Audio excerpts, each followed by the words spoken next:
right, so this is a look behind the scenes. Sometimes as I'm posting Would You Rather Wednesday scenarios, I legitimately forget what the other half of one of the scenarios is. Like I'm doing it. I'm like, hey, let's get these typed out so that everybody can see them. And we can get, and then I truly forget. Like 1,000% forget what one of the scenarios was, and that's played out this morning. I genuinely forget what half of one of the scenarios was. Need to get you like a notebook or something. It's the I don't just talk to text is my problem. Like I'm an old man, I just don't do it. And so like when I think about it, I don't jot it down somewhere because I don't. If I'm driving, I'm not gonna. It's what it is. It's what it is. I'll remember it here briefly. You need the waterproof notepad for the shower. You know, that kind of. I'll try to get an update. I'll try to get an update. That's how producing goes. We produce. Good morning, it's Glenn Clark Radio. I'm Glenn. He's Griffin. Good to have you. We're scheduled to be joined by Drew Forrester this morning. Make sure everything's okay. Can't help but notice there's an empty chair there. Can't help but notice that. Later on in the program, Mike Jones from USA Today, NFL writer, will join us, talk some Ravens, talk about the AFC Playoff Picture with Mike Jones. Also coming up a little bit later on, we will check in with DeMarco Farr, former Rams defensive ace and now part of the Rams broadcast team. We'll preview a Los Angeles team that don't look now, but they played really good football since they got their players back and healthy, and we had written them off. But they're very much a part of the NFC. In fact, they're currently holding a playoff spot in the NFC. Not sure that I'm like fully ready to buy in and say that they're a threat to go win the NFC or something like that. But when they've got all their guys, like they're a thing. It's still Matt Stafford and Cooper Kupp and Aaron Donald and Puka Nacua and Kyron Williams. Like there's still a lot there on the high end. Their issue, of course, is their depth, right? Because of what they did with the salary cap. Good to see you stop by.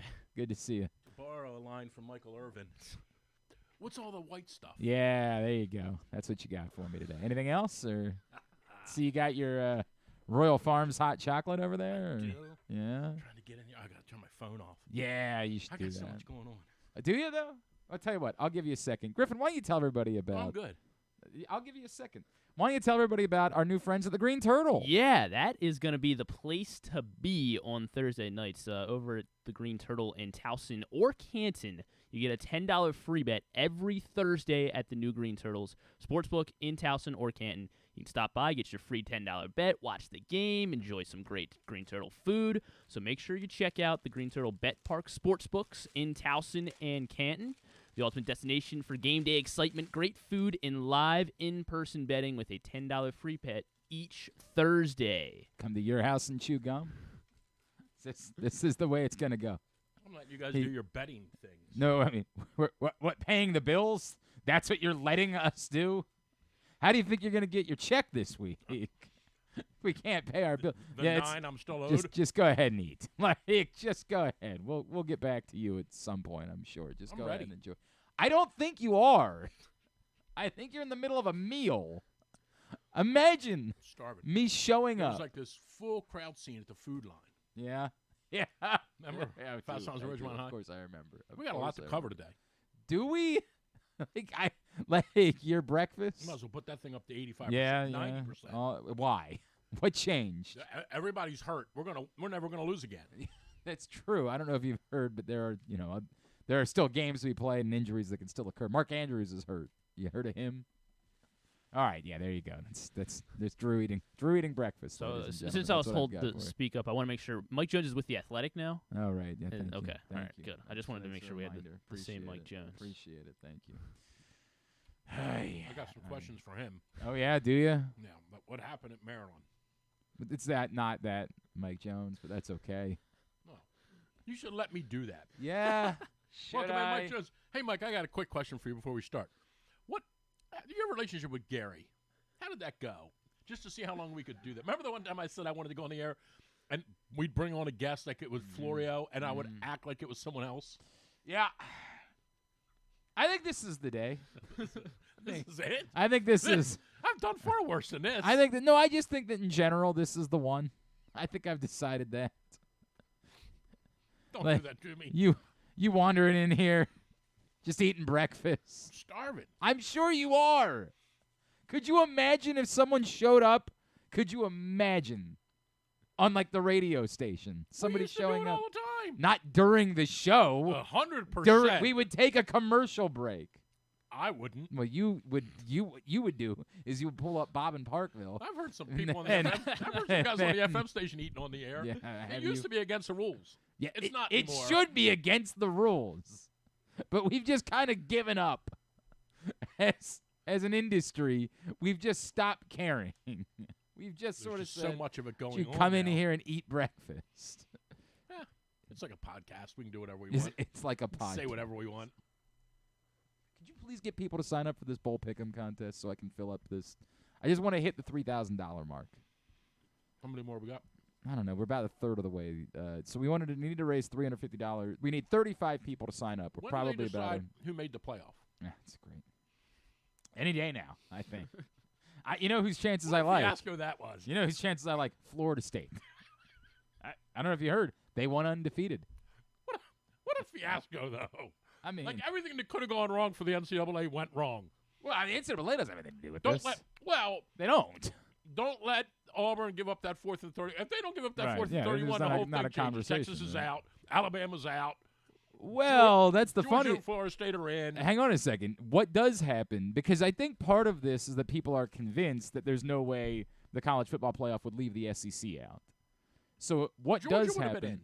Even though they lost to Alabama? They wouldn't have lost to Alabama. Why wouldn't they have? Oh, they were still going to play Alabama anyway? I don't know who was there. I think Alabama had clinched weeks ago. Oh, they did? Okay. Yeah. I don't think it would have mattered, honestly. If they'd have lost to Auburn, they weren't getting in with 2 losses. Alabama wasn't. But do you still think Georgia gets into the SEC championship game or to the playoff, even though they Yes. lost to Alabama? So Florida State, you think, was just getting screwed no matter what? No, Texas wouldn't have been in. Oh, that does actually make sense because Texas The only only had reason Texas is in because is they beat beat Alabama, right? So the playoff committee was like, well, we can't not put them in. They Right. 100%. Right. No, And that's the a kid good getting point. hurt of Florida State.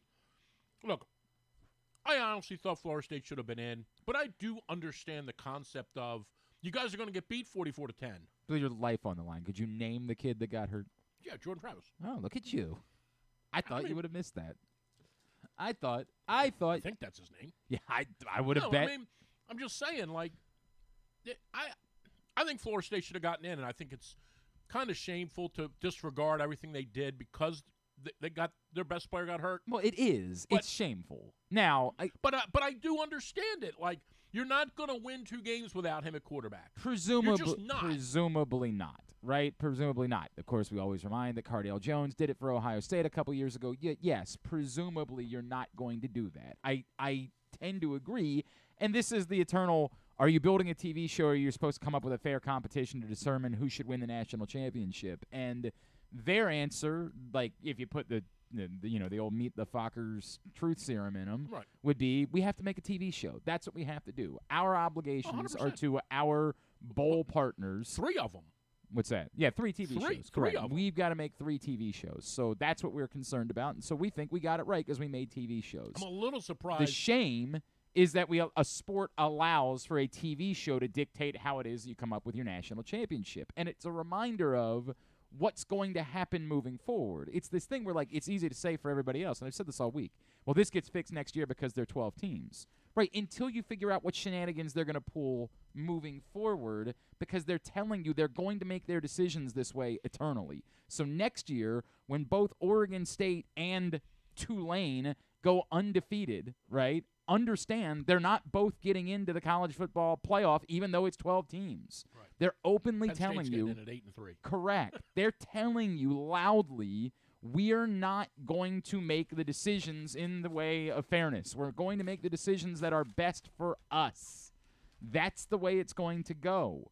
So this thing where you're like, well, if they would have just waited 1 year, this wouldn't have been a problem. No, it would have been a different problem. If you want him to run to Royal Farms, get 2 more of those, by the way. I'll Yeah, treat I'm you. sure. I'm sure you Ah, would. they're good. I'm sure they are. It's wonderful. I'm sure it was Man. delicious. This is that, and then It's nuts. I mean, I'm a little surprised they didn't figure out a way to make Alabama and Michigan play in the final. I'm a little surprised by that. I mean, how? I don't know. The same way they do everything else. Just orchestrate it and say Florida's Alabama's 2 and Michigan's 1. Just orchestrate it the way they always do everything. Washington 4. Yeah, the Pac-12, I mean, you couldn't do that. But I get it. I'm sure you could. It's a TV show. You just said it. I understand that. I understand it's a TV show. Because now Washington or Texas is going to be in the championship game. Correct. One of those two. Well, I don't know if you heard Washington went undefeated. I do know that. I know they beat Oregon State by 2 points. They beat Oregon, who beat everybody about told me was the everyone. best team in the country twice.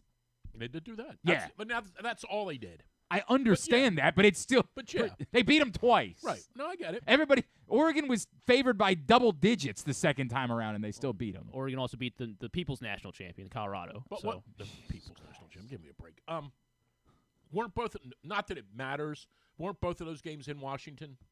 No, the second one was in Las Vegas. I thought it was in Washington. Okay. No. Well, The second one was the championship game, which they play on a neutral site. Okay, gotcha.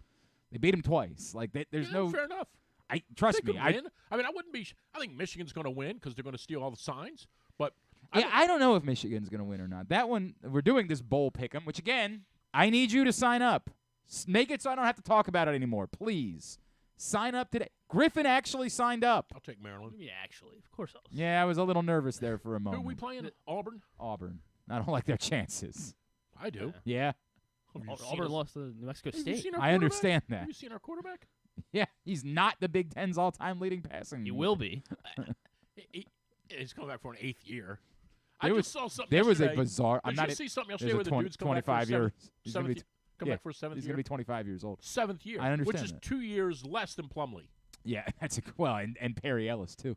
Both Plumlees. There was the, Tyler there was another Tyler guy too who played at Tyler North Carolina. Slough. Oh, Tyler Hansborough was there He for was a, there for like a 9 years million too. years. Right. Tyler Slough is the quarterback that's been at like 8 different places. It's amazing. He's a journeyman, and yet he's going to continue to play collegiately. There was a bizarro story written by some columnist for the Miami Herald. Wrote a story that like he was hearing rumblings that somehow Talia Tungavailoa could petition the NCAA to get an extra year. He didn't miss he played 5 years. He played 5 years. It's not enough. He's played. I want to make that abundantly clear. This is not he's been in college for. He's played in 5 years. So we had a kid. So you'll love this. The dichotomy of this, right? I had a kid played high school. Played in was in Chattanooga, Tennessee. Their season is the exact same season as ours, meaning they play in the spring. They play spring golf. Okay. In 2020, we did the exact same thing. We played one non-conference match that got on the Thursday that COVID got announced. That Thursday. Remember, that Thursday they closed all the schools and said schools are closed Thursday and Friday. It was March the 12th or 13th because it was only coming in for a week. Remember, it was going to be gone. Right. Well, we just needed to – I think it was 2 weeks, didn't we? 2 weeks to stop the spread or something like that. That's what he said, right. So we played a non-conference match, never even got to play in a conference match. Chattanooga and so in my world, in terms of golf, that didn't count in terms of like the MIAA. So if I would have had a kid play in that match, a 9th grader, I could have played him the following year as a JV golfer because he never played in an MIAA match. Does that make sense? Okay. We played St. John's Prep that day in a match. Yeah. But it wasn't in the conference. Okay. So the next year, if that kid was now in 10th grade, but I wanted to play him on JV, I could have. Whereas normally, once you play in a varsity conference match, you're done, right? Right. Well, Chattanooga has a different rule. Okay. Chattanooga says if you play in a match of anything, right, you're a varsity player. This kid in 9th grade, now this will tell you how crazy they were in Chattanooga, they played 3 holes of a match. The coaches came out. And then they said, COVID's here? The coaches came out. What the? And said, the match is over. Everyone get in your cars and go home. School and the district or whatever have said, everybody's got to go home. Didn't that happen in an NBA game? Yeah, it might have. Wasn't there an NBA game the first night where they were like, quarter. please everybody go home? Yeah, was that the Utah game? That might have been. Might have been. So the kid leaves. He's done. He's played 3 holes. 3 holes. His dad gets transferred to NSA. Okay, so he moves. He wants to come to Baltimore. Right. He wants to come play golf anywhere in Baltimore. Anywhere. School says you got to do it. You can do it, but you're a 10th grader. Well, okay, but hang on a second. He had never played before. But was he in the 10th grade? He wanted to. I should have said he wanted to reclass to play 9, 10, 11, 12. He wanted to basically go back and say, I'm repeating 9th grade. If I'm going to a new school. See, I feel a little bit differently about that. Okay.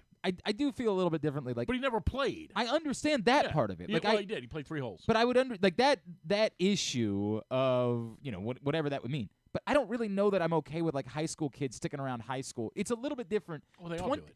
Yeah. You should see some of the I believe that. Rosters. I believe you. I believe you. I believe you. I believe you. I know this is going to sound crazy. 25-year-olds go to college all the time. There are plenty of people that like go do, whatever they want to do with their lives, and then 2 years later say, I kind of screwed this up. Lots of people go to school for 9 years. Right, they're called doctors. Right. Exactly right. Everybody knows that. You got balls in your brain. Herbie Hancock, duh. M&Ms. Yeah, right. So I get the 25-year-old thing going to college. We can make fun of it all we want. The other thing too is like I saw our Torrey Smith saying something like, "Go get a job." Have you ever read the book Outliers? The book about the hockey. Yeah. Yes, I did. I had to read it in school. It's unbelievable. Yeah. They started the whole thing. They all had their kids. Mm-hmm. This is how crazy. You think we're crazy about sports here? Mm-hmm. Hockey, the parents all. There's all these babies born in January in hockey in Canada because their schools are different than ours. The cutoff date for their cutoff date is December 31. Ours is August. Yeah. Theirs is December. So they all have kids on January the 10th. Sit them out, and those kids are all 19 and 20 years old when they're in high school. And that's what started it in lacrosse. The book's called. It's an unbelievable book. It's about the phenomenon of keeping your kids back, and Canada started it with hockey. We're hopeless, right? Like just as a society, we're just kind of hopeless. Pretty much. I mean, if you saw Like, that thing with Penn and Harvard and I saw that. Yeah, that wasn't a great look. Wasn't a great look. I mean, I don't really have any interest. Do you denounce genocide? We're not really going to get into it. We kind of do. It's not a great look. It's not. And the woman kept saying, but I'm going to give you one more chance to just say no. Look, man, we could have an entire conversation about it. It's also like the notion of these things, right? Like all of these hearings are just show and theater and nothing more than that. I don't know what that one was about yesterday. Like that. This is why, like, none of it. I'm not going to get involved. But yes, I saw the same thing, and it wasn't a good look. There's no question about that. But we're all kind of hopeless in general. I don't know how we got here. I have no idea. Well, we're not. Ravens aren't. Yeah, we're thank rolling. you. They're rolling. What's your thought on the NCAA thing from yesterday? I mean, I wrote about it today. I think it's inevitable. I said this when I was on the radio with you. They're moving to creating a league of all the top 24 or 32 teams. It's coming. You know it. They're all going to play in their own league. And you know who the schools are. You can. I wrote them down today. Auburn, Alabama, Georgia, Florida State, Miami.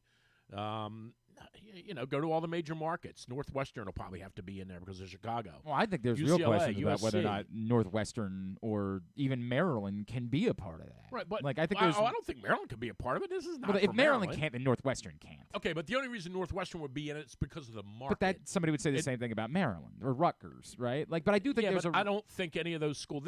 This is varsity. This is cheating at the highest level. And I'm telling you, Northwestern can't do that. Correct. Okay, but so USC, Oregon, all the schools. They're going to be in their own league. And when you read through this yesterday, and you read through all the fine print, like they took a whole bunch of time to basically say you can give half the kids on your roster $30,000. It's got to be equal between male and female. But by the way, if you want to give more, you can. Like. Well, They pretty much just said, just give them whatever you want to give them. I think there's two separate And thoughts you know here. it's coming. And I did my best to read through this. We've known they've wanted to do this for some time. The problem is it only makes sense for football. Oh, by the way, the schools have to contribute Correct. millions of dollars Right, to but, this. but they will. This of is course they will. what they're doing is saying, hey, that little collective that you work with, now it just works for you. That's all that. That's But why- all the difference. Why wouldn't you just? And again, like the Flintstones used to run. Fred used to drive the car with his feet. Like we've come a long way since then. Why? You know this is happening. It probably isn't going to happen in my lifetime. It might happen in yours. There aren't going to be any more conferences. Well, that's. I mean, They're just going to be. These 32 teams are going to play in the. It'll be just like the English Premier League. but it only works for football. This is the part I that don't everybody's agree missing. with that. It only works. There's not enough money in any other sport, and the only thing that makes money in basketball is the tournament, and you need to have the other schools involved for people to care about the tournament. Like this, there's one sport where this works, and this is the part that's troubling. You're saying because they can put 90,000 people in the stadium. Correct. You can't. I might agree with that, but also they're only playing 6 home games. Colleges are playing. Yeah, but the 20 TV home TV money is bonkers in football. There's Of no course. TV money in there's a little bit of TV money in basketball, but again, Right. the entire basketball is profitable because of the NCAA tournament. It requires people caring about the NCAA Yeah, no one goes to tournament the games. in order for the actual basketball to be games. profitable. I mean, you and I have been there. Like, no one goes to the actual game. I mean, people go, but the stands are – that's the dirty little secret about the tournament. Until you get to the final, you go to the first and second round games, the stands are all configured to make it look like It's people a are random there. neutral site. No, one are that- there. No one's yeah, there. Correct. I mean, every now and look, it depends. But, I mean, If- when I if say you no get- one's there, if the you get the stadium holds right- 18. If Duke's playing in Greensboro, then you're going to get a bunch Okay, of people but when there, right? Duke has to go play in San Antonio, Correct, yes. 2 weeks later or the next weekend, Yes. the stadium holds 40,000. There's 21,000 Correct. people. 100%. Yeah. Like that's the way it works. Yeah, and I would agree that you'll. Well, I shouldn't say that because I don't know. I don't know what the Rose Bowl is like. I assume it's filled. For the game itself, for the Rose Bowl Yeah. game, most years, yes. I would think so. Most years it is filled. It is still a big deal to people. My Right. team's playing in the Rose Bowl. Right, sure. I'll travel for that, right? Like the Rose Bowl for the most part is.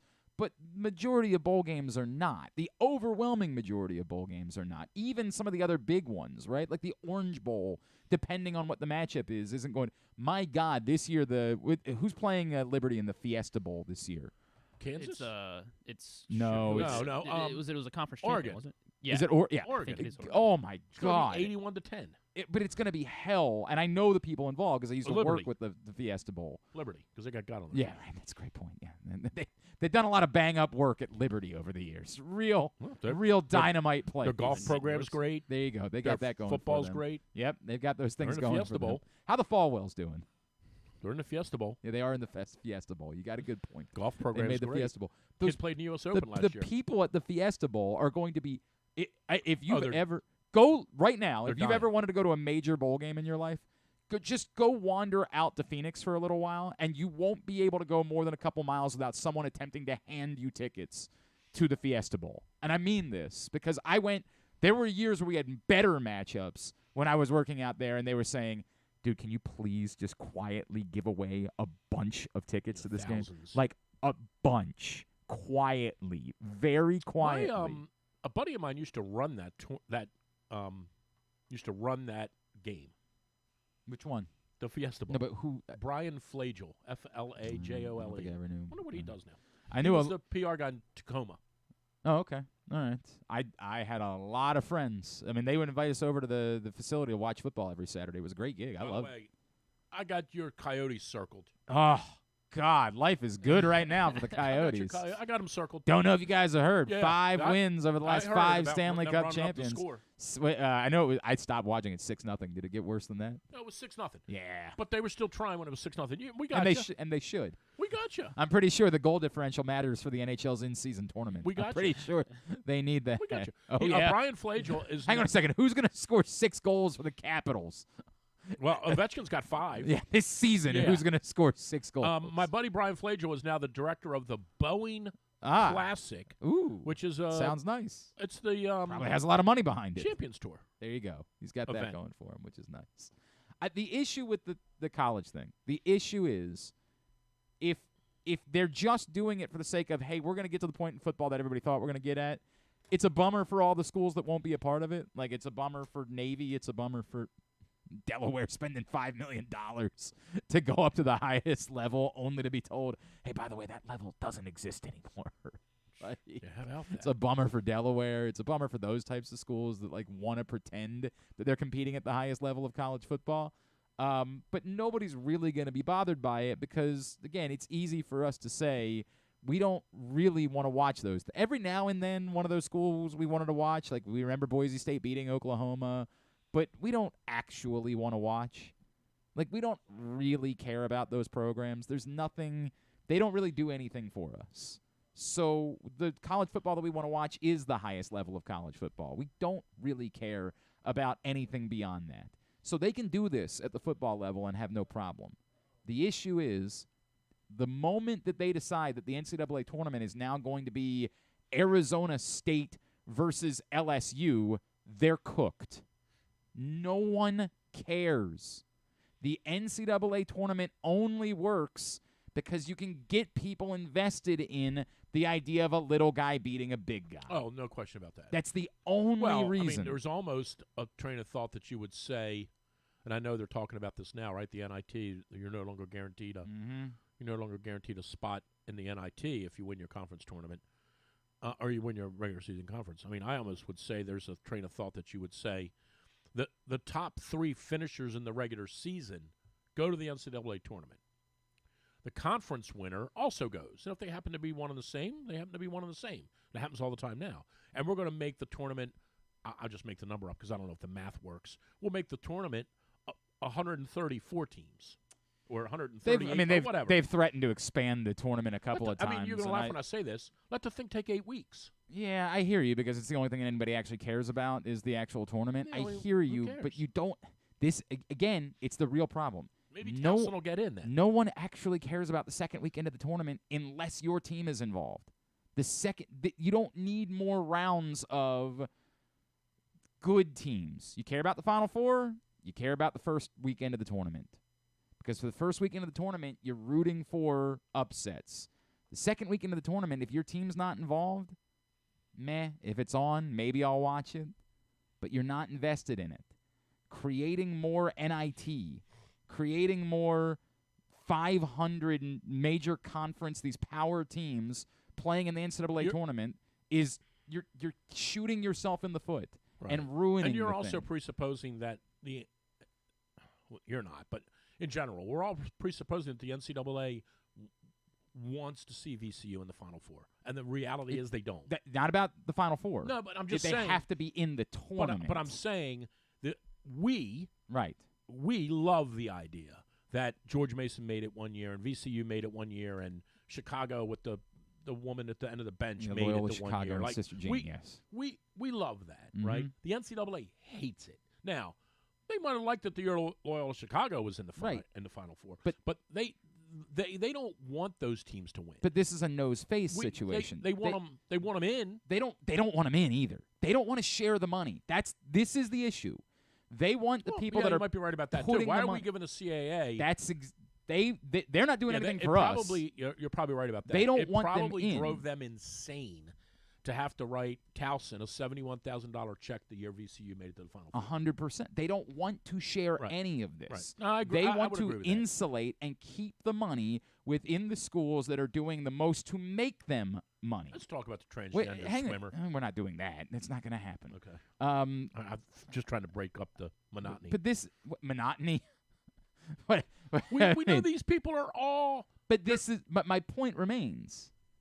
If you can do this and not have it impact basketball, if you can find a way to do this with football and say we're siphoning off the whatever it is number of programs, the 40 programs that are going to matter in football, and making their own football league, and then I guess everybody else competes with 1AA teams. I mean, it'd be awkward to have, I don't know about that. I think Maryland. I mean, I would again. You're going to say, well, they're in the ACC, but forget that for a second. Maryland would play against Virginia and Wake Forest and, Boston College and the problem. Pitt. If you allow those schools the opportunity, if you don't just outright kick them out, they're going to attempt to compete in the highest league. Anybody who's in a power conference right now, Well, they can't.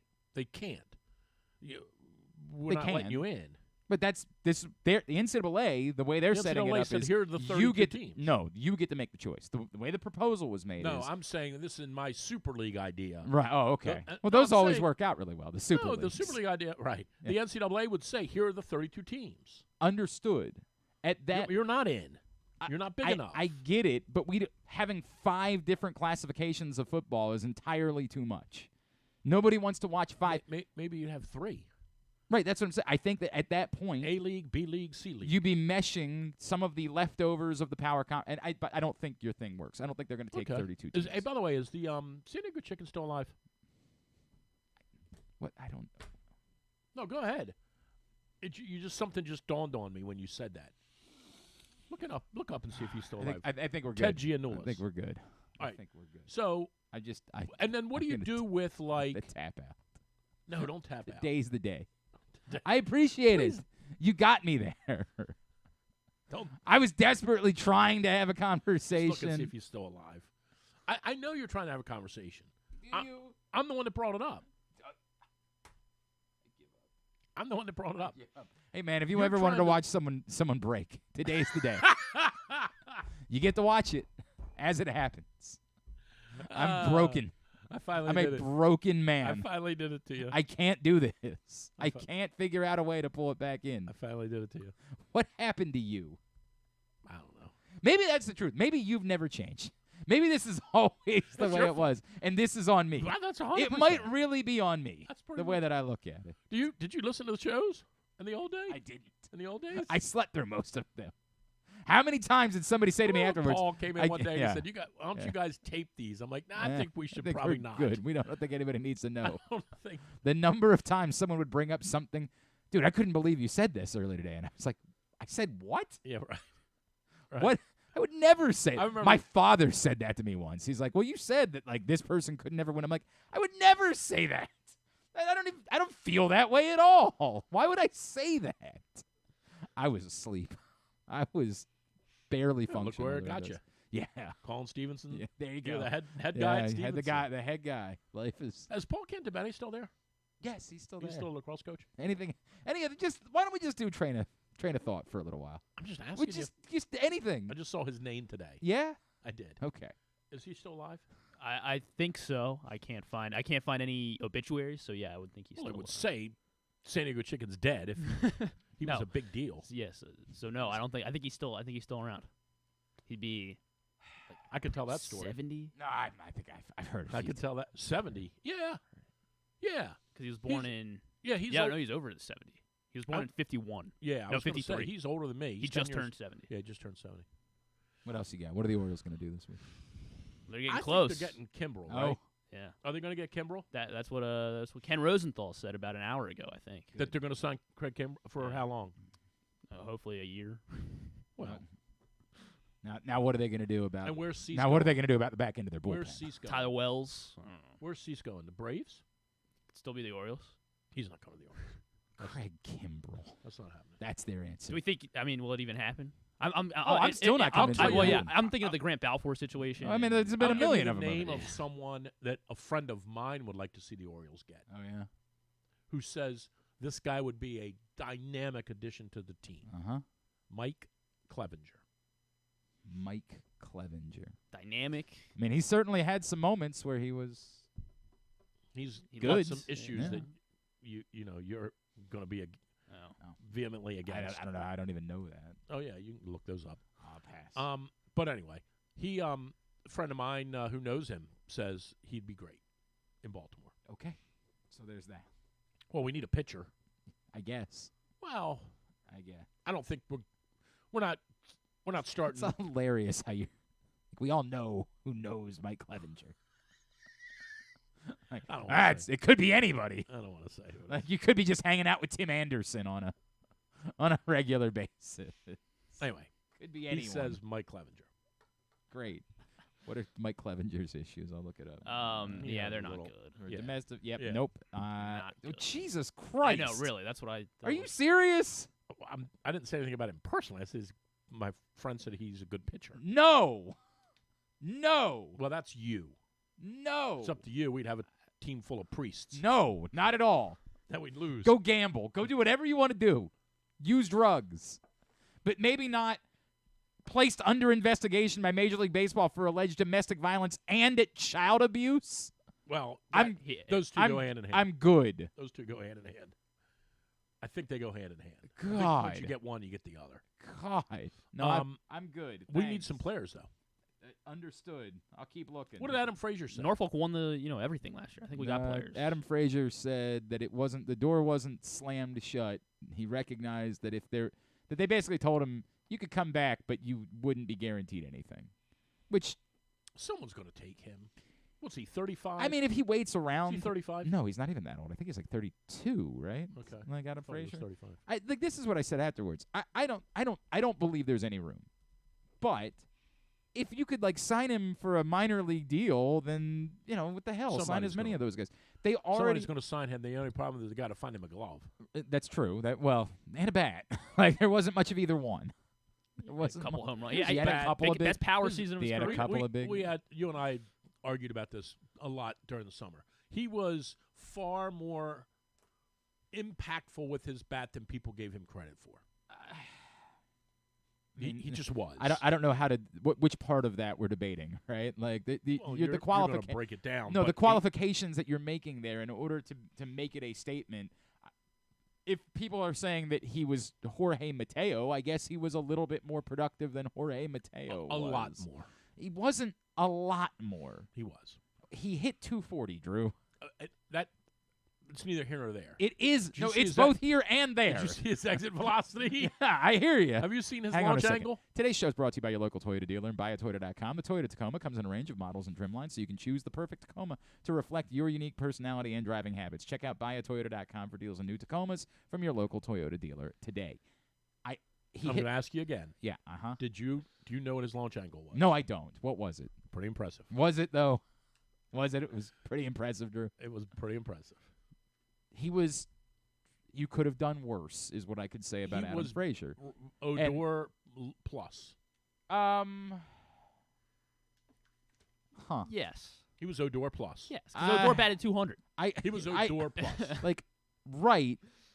Why is that your measuring stick? Because that's who he replaced. I understand it's not my that. fault that's who he replaced. I understand that. Right. And the next guy, and if it's Westberg, I think. What did Frazier have last year? 11 homers? 13. 13 homers?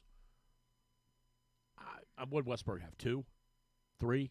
Probably. But he only played he wasn't here 55 very long. games. Right. Half the year. Frazier's exit velocity, he was in the 3rd percentile. He was horrible. His sweet spot percentage, 96th percentile. Sweet spot. He killed it on the sweet spot. One of the best. He was barreling. You guys want to know what's wrong with baseball? This is what's wrong with it. That you have that's what's wrong nerd somewhere saying, "We got that one in the sweet spot." That's K percentage, not 89th percentile. He didn't strike out much. How much did Odor strike out? I don't. Why are we debating? I don't know. What is this? What is this show? That's what I'm trying to figure out. Ed, would you relax and calm down a little while Garrett and I do sports talk here? Go ahead. I think Westberg's numbers are going to be better. It's kind of like the opera, right? They have to be better. You think Westberg's going to hit 13 home runs? You think how many runs is Frazier not getting? 50? Probably not. 38? I think it was close to 50. I don't know. Clicked out of it. I like Westberg. I mean, give him the job. But that's 60 RBIs for Frazier. Okay, so okay. It's where they are. They don't have room. Westberg. But you got to give him the job, right, Westberg? Yes, one of these guys. Unless the White Sox say, give us Westberg and some other goof, and we'll give you Cease. Now you don't have a second baseman. But you do. You got somebody else to plug in there. Well, yeah, that's part of the problem. They have so many of these types of guys. It would have to be Connor Norby at that point. But he may not be ready. But you got to give him a shot, right? May not be ready. You got to. He's going to play 8 years at AAA. But no. But you. Who was the kid we brought up 2 years ago at the end of the year that hit the big home run against the White Sox and didn't play last year? Yeah, Stowers. Yeah. Yes. I mean, I don't know what you're about to say. You can bring at some point they might not prove to be very good, but ready is a different conversation. Like you can No, it only isn't. no, you can only play at AAA for so long. You can't just keep saying. When I say ready, I mean ready to be a big leaguer and contribute. I don't mean ready to put your socks on the right way and put the rose in the front. I can't guarantee you that any of these guys are good enough, but what I know is there is you zero. got to give them a chance. This is why the correct. Ravens aren't taking Ertz, by the way. This is exactly why they're not signing Ertz. I disagree with that. This is exactly why. I disagree with that. It is. No, Because they need to see if this kid can do it. They've made an investment in Kohler. There's no reason why you couldn't do both things. They're not. I don't. That part I agree with. They're not. I agree that they're not going to do it. I'm pretty sure. Because they're not. What I disagree with is the idea that they can't, or that Zach Ertz shouldn't be going anywhere to be a team's #1 tight end. And the But other if he places, comes here and he takes any snaps away from Kohler or Likely, those guys can get hurt too. The notion that you dismiss, of course, but dismissing signing someone because you've got other guys is insanity. No, it isn't. It is. Mark Andrews got hurt. No, it isn't. Isaiah Likely could get hurt tomorrow. Okay, to but not sign Zach Ertz because you have Isaiah Likely is stupid. Now, to say to Zach Ertz, you're going to be the #1 tight end and get all of the snaps would also be stupid, and you don't do that. But it would be absolutely bat-ass for a team to say, well, we can't have any depth. We couldn't possibly have any depth. That would be a bad idea for us to have depth. I don't think that's what they're saying. I think they're saying we like our guys. That's fine to say you like your guys. There's no problem with that. But your guys can also get hurt. You had 3 tight ends on your team. You have 2. It's insane to think that you shouldn't have a third. Bat-ass. It's unreal how much he hates the team. Yes, clearly I hate the team. I don't believe for a second Put that up to 90. I'm not going to do that. I don't believe it's Griffin's now, by the way. I have nothing to do with it. I said Griffin, 49. Griffin sets the numbers. 90%. Yeah, it's 90%. If they don't go to the Super Bowl this year, they might as well shut down. Who's going to beat them? Well, that's what the 49ers. That's why I said 49. The 49ers are in the NFC. Well, they would play in the Super Bowl. Yeah. They got to get there. I know that this is for winning the Super Bowl. Well, it should be to get there. It's not. Again, I don't come to your house and chew gum. No one cares about. I don't come to your wins. house and eat breakfast sandwiches. It was really good. I bet it was. Got to take a break. You get so because we just agitated. We say stupid things. No, you don't say. You don't always say stupid things. You do. Yeah. Oh, so now you're mad at me. You can't sign Zach Ertz because you have Isaiah Likely. It's just dumb. I actually think they're not signing Zach Ertz more because of Kohler than Likely. Well, that makes zero sense. Yeah. Charlie Kohler's never shown that he can play in the NFL. That's why. That's exactly why they're giving him this opportunity to do that. Imagine pinning your Super Bowl season on that. Imagine that being your decision. Wife. What, Zach Ertz? Yeah. Well, she's lovely. Yeah. That part is true. Somehow this hell of a gets player. weaved into. I have no idea. Julie Ertz is hot. Hell of a player. Right. I mean, I'm on board with those things. Just say that. Imagine walking in and saying, we have no idea if this guy can play or not, but hey, we have a chance to win the Super Bowl. Let's maybe see if we can find out. That's why you took him. I understand that. I understand if he can't all play of now, those when things. Can he play? So are they everybody they draft? They're never allowed to sign a player that plays the same position. No. They've not given this guy the chance to play. I understand that. You that. have to give people a chance to play. Right, like their wide receivers over the years, right? Those days are done. They drafted Devin Duvernay and James Prochet and Tylan Wallace, so clearly they can't go out and get Odell Beckham. They have to let those guys play. It's dumb. Just say, hey, man, I might have missed on this take a little bit. It's a dumb take. You're wrong. Well, it's probably more John's take than mine. I just happened to read it and go, yeah, I get that. No, what John was saying, it was very clear. We don't think we're going to get the guy, so I got to make sure that we didn't make it seem like we're disappointed by that. I have to make it clear. I think if they wanted him, they would have gone and gotten him. No, it doesn't work that way. They don't just get to say, we're going to take him. But I mean, if they wanted him, I think they would have pursued him. I don't think they pursued him. That every report suggests they talked to Zach Ertz. They had conversations with Zach Ertz. I don't think that's the case. I think that's what they want people to think because they're not going to get Zach Ertz. I don't think that's the case. Okay. I don't think they want him. Then what? They just talked to him to see what he was up to on a Thursday night? They talked to him. So you think that everyone that reported that is just making it up? No, I'm suggesting that perhaps that was floated out there by Ertz's agent to try to drum up a little bit of business. Right, because clearly Zach Ertz needs business. Who's signed him so far? Because he has chosen not to sign. How do you know that? It's a great point. I don't know that. I also do know who his agent is. I do know that. And I'm going to bet that the same thing that whatever you think is being floated works the same way. That information works both ways. Of course. I want you to think when we I don't think the Ravens want. I think the Ravens want their playing time to go to the guys they currently have. And if that's the truth, it's so much worse. Well, that is the truth. It's so much worse for a team to say we can't have depth. Like, I would kill them over that. Okay, if the well, answer now is, look, we made a phone now call. you should be mad at them, not me. And I'm going to be if that's the case. Okay. I don't think that's the case. It is the case. I think that you think that's the case. I think that you might even have reason to think that's the case. I'm going to tell you I'm pretty sure that's not the case. I'm telling you it is. You keep saying that. All right. But put it out there. Go for it. Tell me how you know that's the case. I just think that's Tell the me. case. Say it. I heard Vinny say it. Yeah, okay. Well, then there you go. Now we know. Now we know that's the way it is. What is this? I'm What just are we telling you, doing? they want to give the playing time to their two guys. And again, as I said when this all began, if you want to sign Zach Ertz and not have it take by a the way, single snap, I would sign him.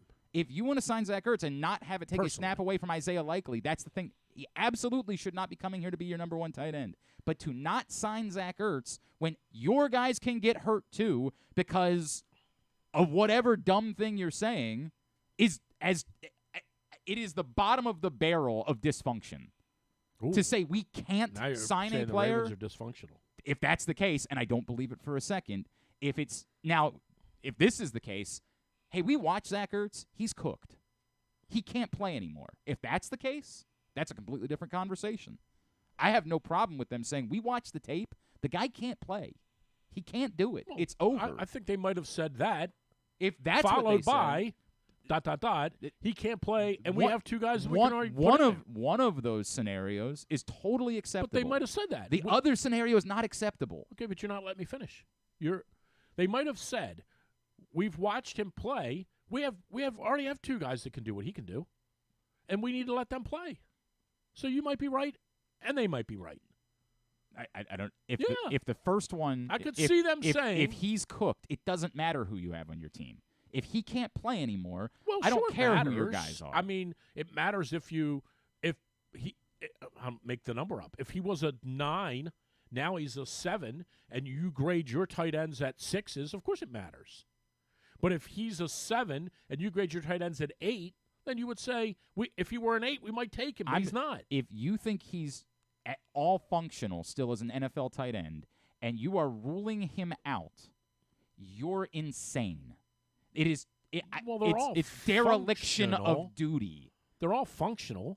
If you think that he is still going to come in and do better than the guys we have? You signed something called Scotty Montgomery. Yeah, Scotty Washington, whatever the F his name is. You signed that. Now you're mad at the Ravens again. I am because I'm always mad at them. I'm mad at your.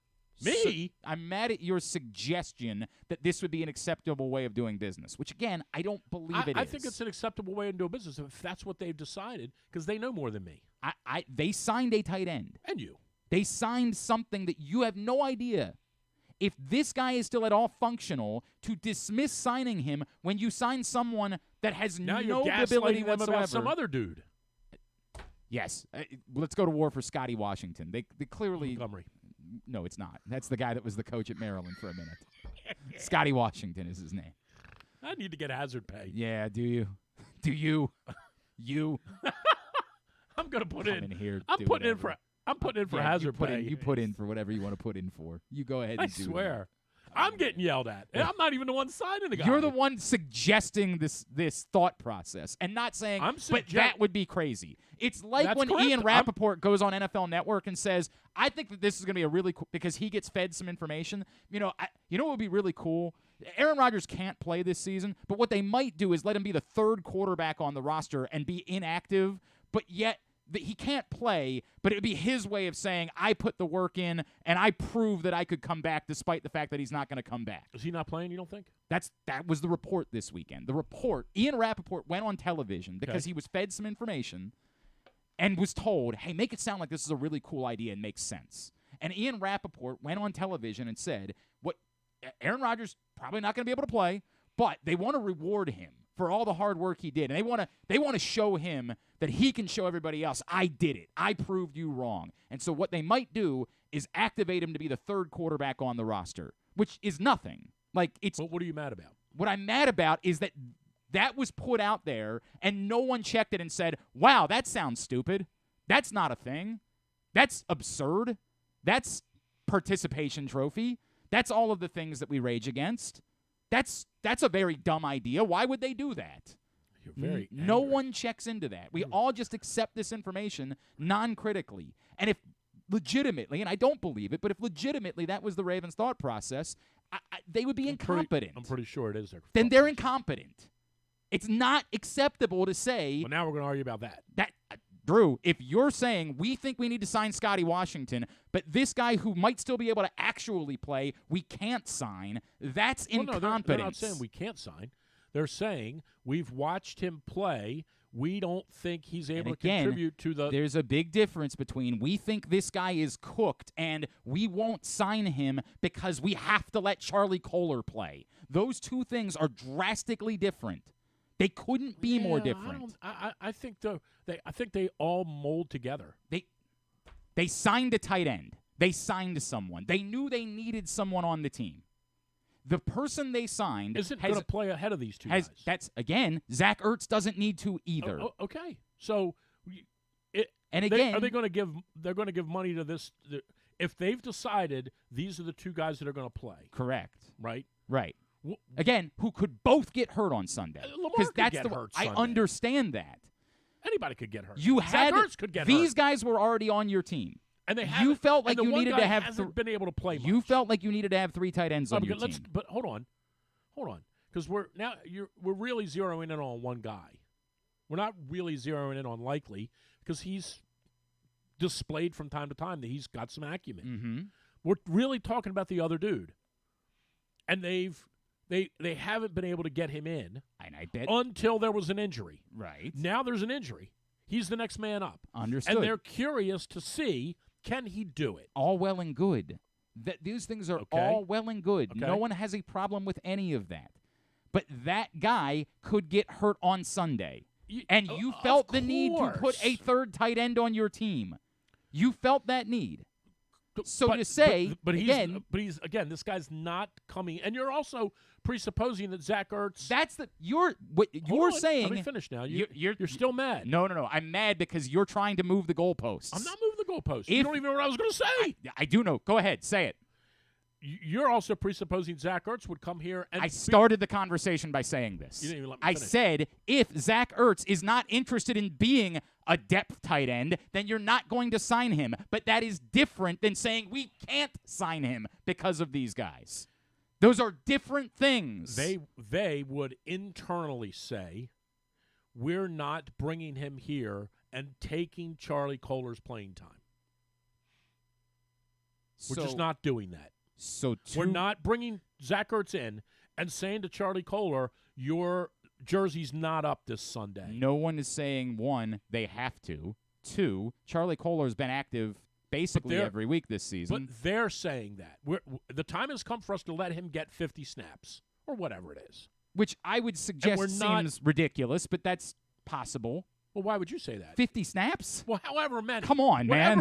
Whatever the number is of the next guy up plays, whatever that is. However many that is, he didn't get any of those till Mark Andrews got hurt. Now they want to see if he can do it, so they put him in.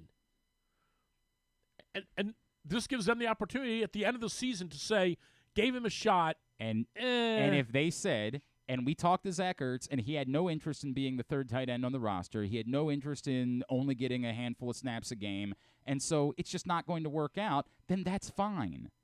But the idea, the premise of these guys are why we can't sign Zach Ertz, or we can't call him, or we won't call him, would be dereliction of duty. And I don't believe it for a second. They are far too competent for that. There can be other reasons. You just called him incompetent. I said if that was true, they would be incompetent.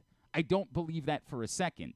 I think you've taken the part that they would like to be out there because they want to always be effusive in their praise. You didn't get squirted by a gun Not at all. At a game, did you? Again, my problem isn't with them because I don't think it's true. My problem is what you're suggesting is true, which is probably a cousin of true.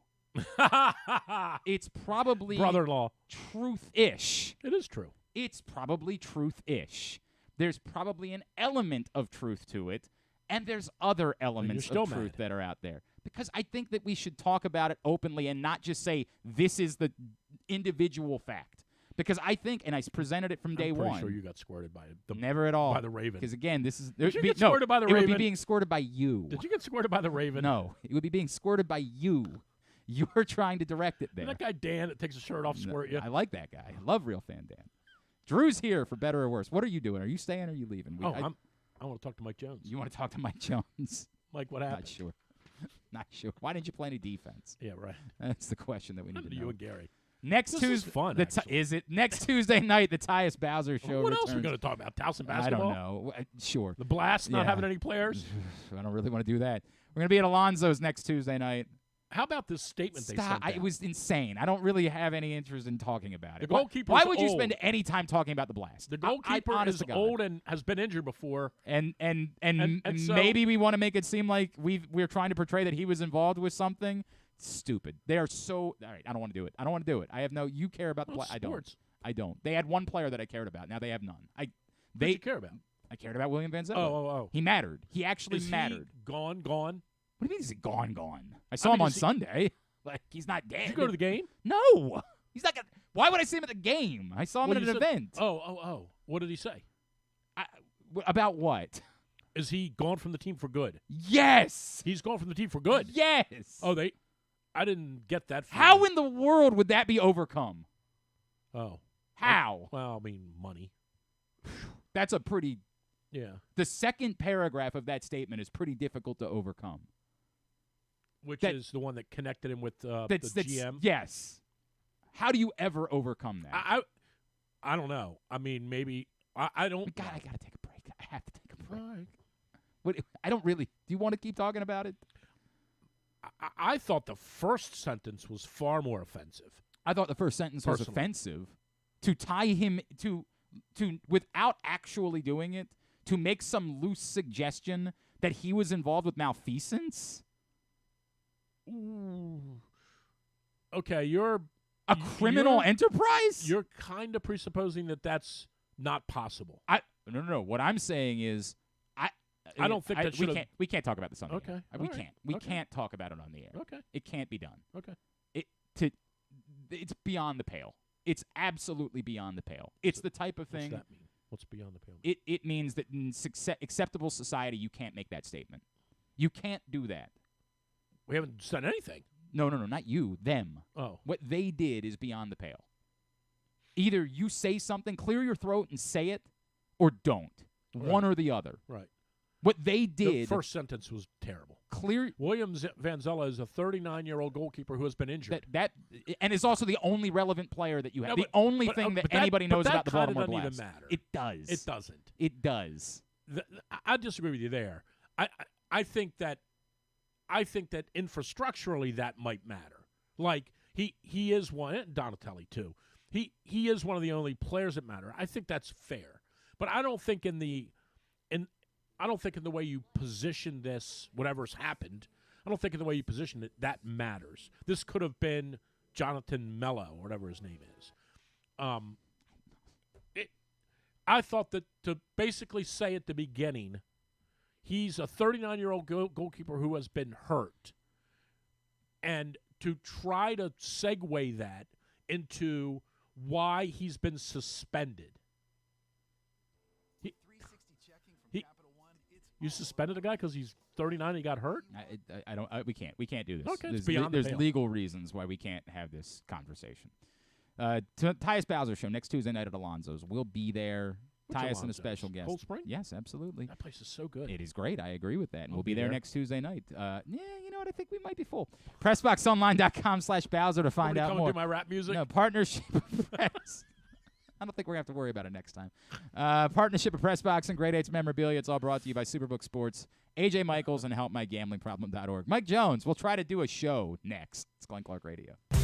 Hey Ravens fans, looking for the perfect new game day brew? Get a Guilford, Baltimore's finest craft beer during the next home game at the bank. That's not all. Gather your flock next home game and check out Guilford Hall Brewery's brand new bar, the Gilly Nest, located near Section 505. No tickets? No problem. Enjoy all Ravens games all season long at our restaurant and brewery in Station North. Guilford Hall Brewery, European tradition, Baltimore charm.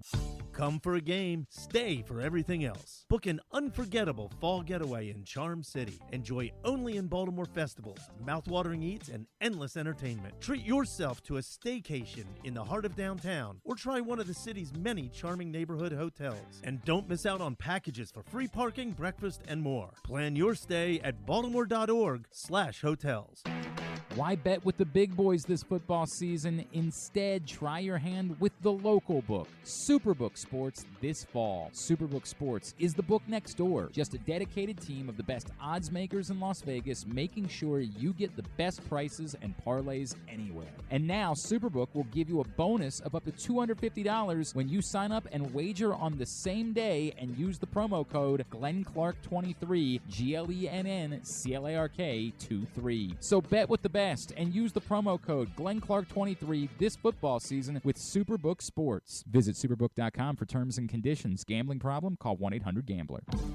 6 chicken tenders made from fresh, never frozen Royal Farms world-famous chicken, a family-sized order of Western fries, honey mustard dipping sauce, and a 2-liter bottle of Dr. Pepper. It's Royal Farms' new Tucker's Tenders Meal. It's Justin Tucker's favorite, and at only $19.99, it'll be your favorite meal, too. The new Tucker's Tenders Meal, available only at Royal Farms. Now you can kick back, relax, and eat like a champion.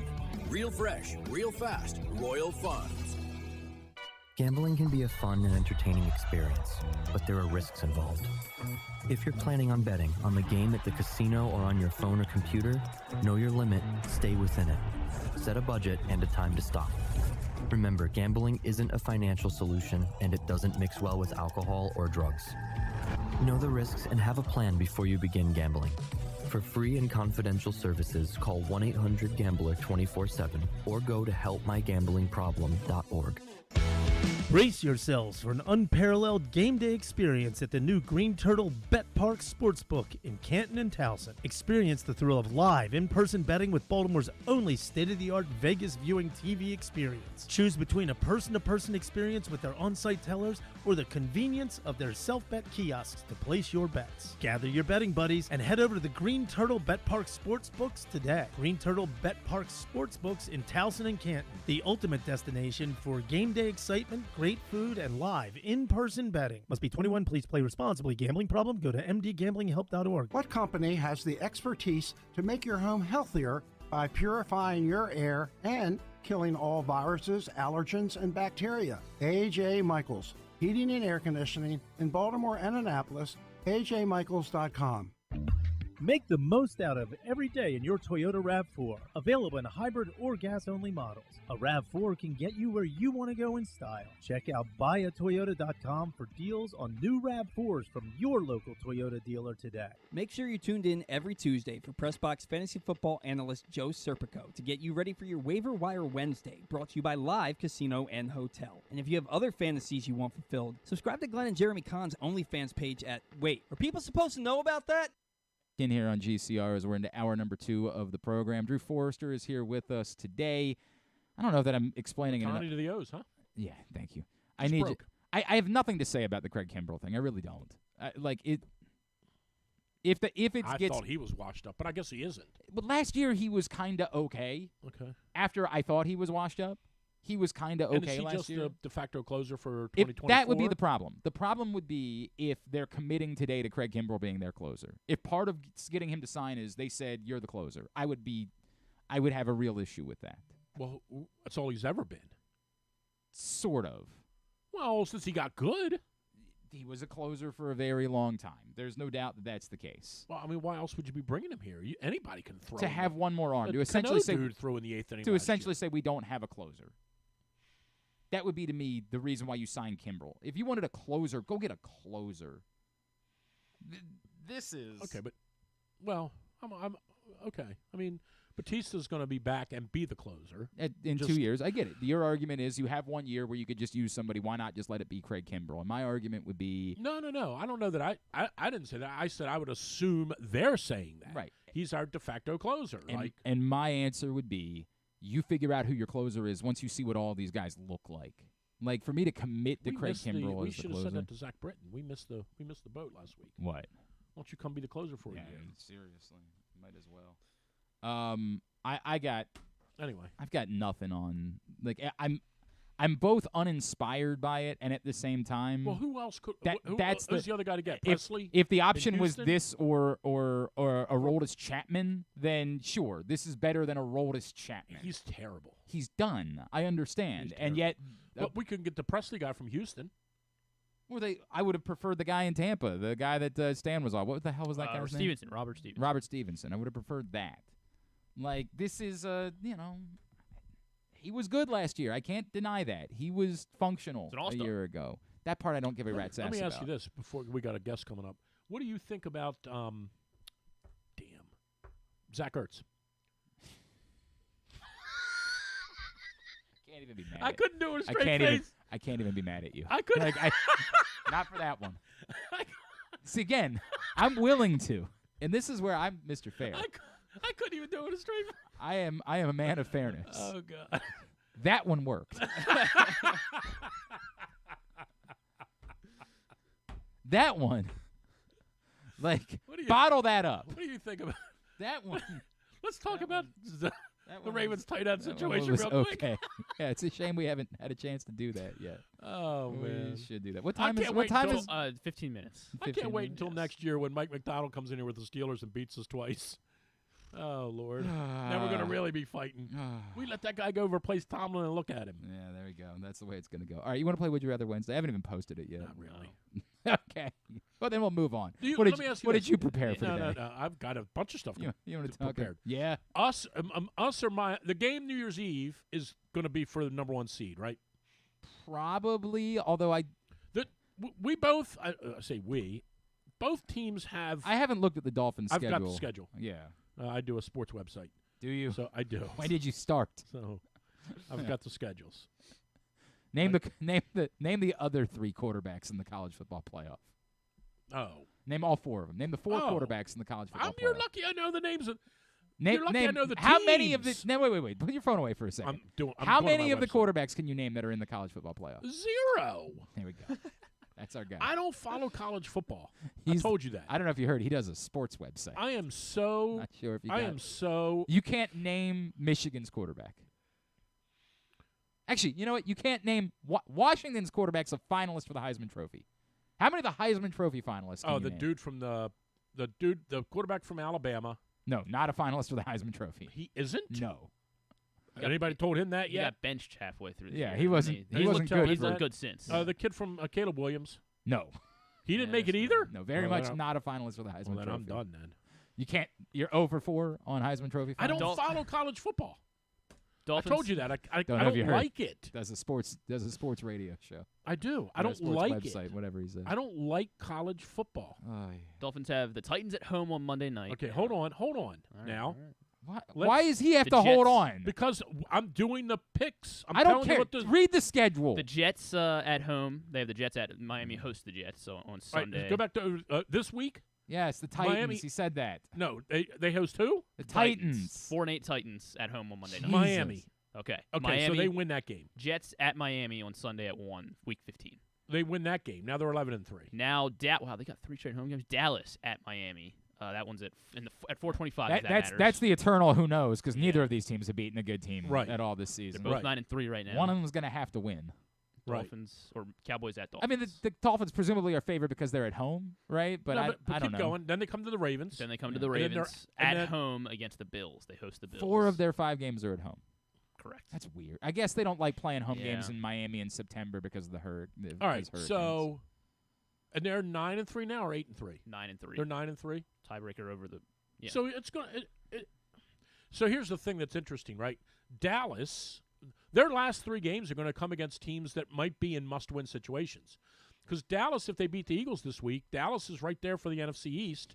Dallas is going to. But TC, you're a betting man. right? You like anything that you can bet on. I'm listening. TC says over/under on when Glenn folds up the laptop and throws it at Drew today.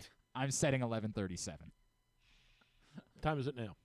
It's 11:09. We'll have a guest coming I'll up. take the under on I think I'll that take the I under think that on if that. it happens, it's going to happen after. I'll take the under on that. 11:37. All right, so let's go back to let's talk sports. Why? Dallas is going to need to win. The Ravens are certainly going to need to win. And The Dallas game doesn't even matter because the Dolphins are 6-2 against the AFC. The Ravens are 6-3. That's the tiebreaker right now. The Ravens have 3 AFC losses. Of course, it matters. Well, What are we talking? I mean, it matters if they were to lose 2 games. Right. Like, Yeah. Of course, it would matter in the scenario where if the Dolphins both lost the Cowboys and the Bills, then even if they beat the Ravens, Right. Of it course doesn't matters. matter, right? Buffalo's going to come in here, and they might need to win that game to finish 9-8. Correct. I'm not coming here. Go to Miami. I haven't looked at Buffalo's schedule either. I mean, Buffalo? You want it? No, I don't. I really don't. Their schedule's tough too. That game in Baltimore is going to decide number 1 seed. Probably, yes. Probably, but I still think. And we do really well when we have the number 1 seed. Maybe they're better off. Right. They haven't done really well from any seed. That's correct too. So for what it's worth, Blame your buddy, the quarterback, for that one. That's Mr. 90%. You mean that's what you want? I'm working TC. I'm working on it. Yeah, you're gonna get me. You're gonna get me. I'm working on it. You're gonna get me. Would You Rather Wednesday is brought to you by Superbook. Superbook.com. Download the Superbook app. Griffin, it's going to come up during Would You Rather Wednesday, but just for the update, the number is currently 30 for tomorrow night. 30 is the total. It's unreal. For Too Patriots, high. Too high.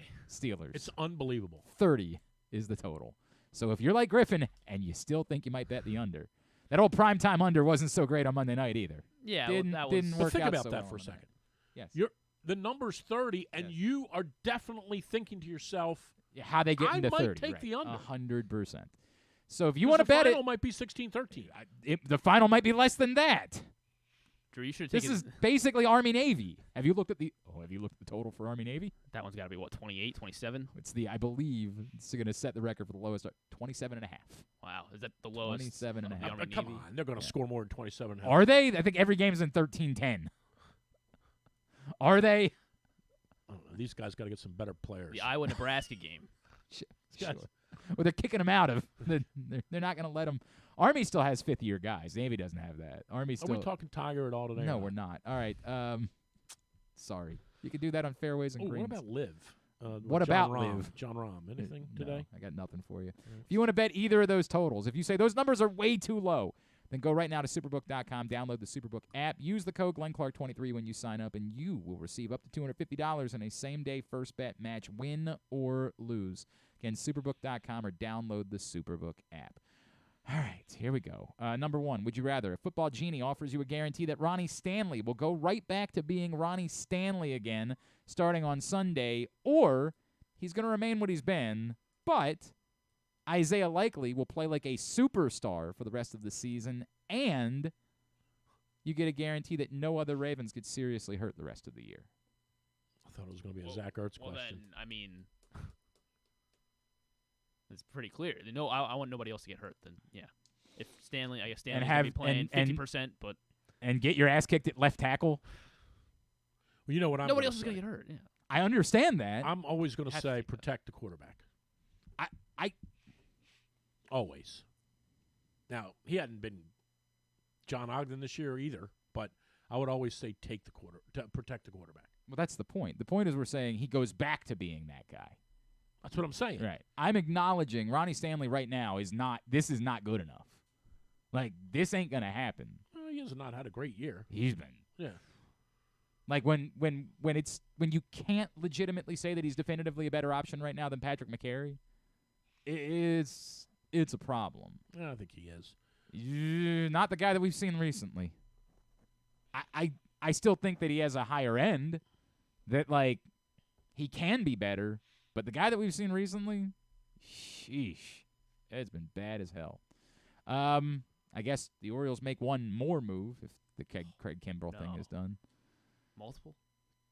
God, I don't even know how he do this, because it was going to be Josh Hader. It was going to be 4 years, $80 million for Josh Hader. Kimbrell's not signed right now. Where's Hader? Where'd he go? He hasn't signed. No, I don't It's want going to him. be 4 years, $80 million for Josh Want the Hader, old man. or trading Norby, Ortiz, and Fabian to Milwaukee for Corbin Burns Give me the starter. for 1 year. Yeah. Yeah, give me the starter. Was Norby, Fabian, and who? Ortiz Yeah, I don't care about those guys. Yeah. I'll take Burns. for 1 year. 1 year. 1 year. Burns. 1 year of Corbin Burns. Yeah, Well, somebody's you got to might- strike out Otani and Soto's now. You might so. get Mm. that Burness guy might come and do. He might sign for 2 or 3 years. Would he? For what? After Yeah. we win the World Series, Burness Great point. He'll have all that. might say, He'll say, I don't need money. I'd rather get paid in 2087 I'll than to take- get paid right now. I'll take Burness. We'll take Burness. And would you rather have to bet $1,000 on an Yes. alternate over of 40 in tomorrow night's game? Okay. Over 40, Oh, that can't happen. or $1,000 on Maryland basketball reaching the NCAA tournament. Oh my God. Yeah. Yeah, Yeah. yeah. I'll take Maryland. Will ya? That could happen. Could it? Neither of these teams have a quarterback. Great. It almost feels like they could stumble into 40 points I don't because I get it. Jalen Warren's banged up. I Have you think. seen Maryland basketball? They can't score 50 points. They might get beat tonight. They might get beat tonight. That Wahab guy might come in and light them up. I'm almost assuming they're going to get beat tonight. Penn State is going to be fired up after losing to Bucknell. Right. So. Yeah, boy, this is a tough one. Yeah, it is, isn't it? They can't score 40 points tomorrow night. Maryland. They can't score 40. Maryland. Well, they're not playing tonight. tomorrow night. No, They're playing they tonight. can't score 40. No, those two teams can't combine for 40 points tomorrow night. They just can't. Say that. They can't. Say that. What are they going to do? Run 3 kicks back or I something? hear you. I hear you. They might. Or T.J. Watt Yeah, scores TJ 2 Watt defensive scores 3 touchdowns. touchdowns. Right. Like, I think that, by the way, that's probably about as likely as As Maryland winning this group. 18 games. This is not looking good for Maryland. Not looking good. We're struggling. This looks like I said the bottom of the barrel. No, we're This looks like utter rock. We're- Mark Turgeon is laughing at this. correct. We're struggling. They do defend though. They do play defense. They got that going for. They can't score. Donta Scott's Awful. kind of not Awful. Awful. Oh man, it's bad. They can't score. Yeah, it's bad. So you're gonna go ahead and throw that $1,000 on them. I'm going to throw it on Maryland before I'm going to throw it on these 40 goofs. points. I disagree actually. Really? Because goofy things can happen in a football game. 24-20. Yeah, right? Like Just don't see that. it doesn't make any sense at all. You all of a sudden look up, somehow it gets to overtime, something like that. Like you say, oh, damn it, it's 17-17, and then it gets to overtime. It'll be and like 13-13 if it goes to overtime. I understand that's the most likely scenario. I understand. It'll be 11 to that. 11. 11 to 11. Just nothing at all. Those are the scenarios. I don't even know if I'm posting them on Twitter because, again, the Orioles might be blowing up the first one by signing Craig Kimbrell. Although, again, I'm still waiting. It's still not official, correct? Correct. Yeah, I haven't seen anything. It's still all the same wordage as what it had been close, before. nearing. You know. Great. Craig Kimbrell. Craig Kimbrell's coming to town. So they got that going. What number for is them. he gonna wear? What's that? What number is he gonna wear? 46. Why guess do you that's okay. care? Why do you care? Make sure. Why? I mean, like, Doesn't take a real number. What? What is a real number? Who cares I about don't know. uniforms and stuff like that? Yeah, who cares about that type of stuff? How you feel about the Texans this week? Ah. I was so disappointed to see them. Well, now they're Didn't do the bid even. no. I mean, I am. I'm trying to allow myself to be talked into being on board with Craig Kimbrell. And this thought, by the way, I thought from you were going to say Charlie Kohler. No, we're not having that conversation again. From Dave. Dave says, Glenn, understand why you're not all that excited about Craig Kimbrell. I guess it would go back to what would they be doing otherwise. And that's the best way that I could define it. The best way I could define it is... We don't have a young arm that we could throw in here. Well, again, from a closer standpoint, I would be I guess as not. inclined to let Tyler Wells or D.L. Hall... Like, to me, if you're going to go get a closer, go get a guy. Go get the guy. Go get Hader.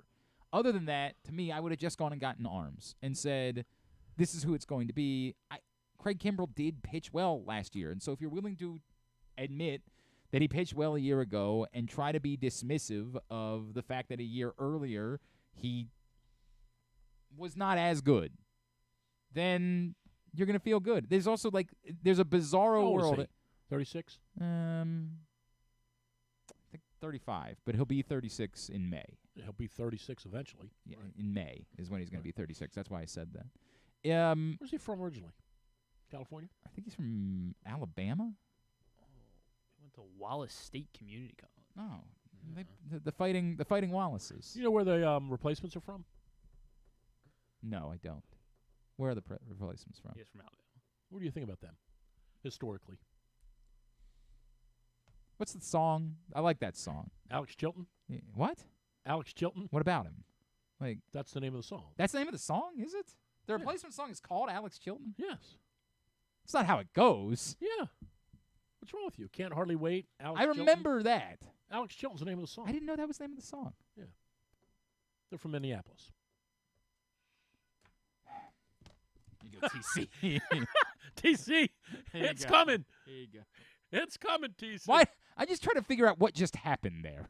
I asked you a question. I thought it was like a setup for something interesting. I thought you were going to tell me they're from Alabama. I don't know why. You just named something random and asked me if I knew where they were from. Well, because we're replacing. That's what it was? Yeah. That's how you got there? Yeah, we're replacing our closer.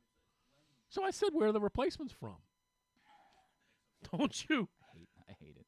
You don't understand. You don't see the segue there? I don't. In some circles, that would be considered great radio. No, it wouldn't. No one would consider Ask that Chuck great Sapienza.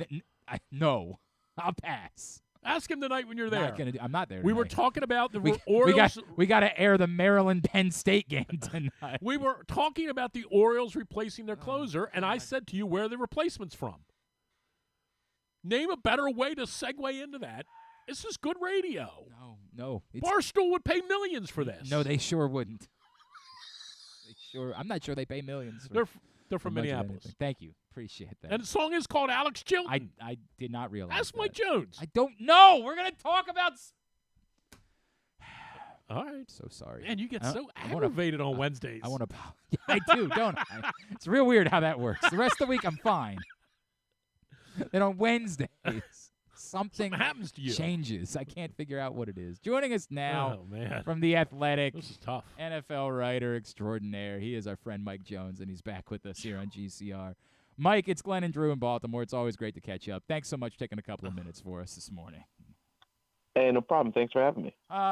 Mike, looking at the AFC playoff picture, Drew and I were just talking about this. It feels like it's coming down to the Ravens are going to play the Dolphins in a couple of weeks, and that game might well determine who has the number one seed. But for the Ravens specifically, as good as I think Ravens fans should feel about them, the schedule on the whole is so brutal that, I don't know that you can point at one game and say, hey, this is the game that's going to determine their season.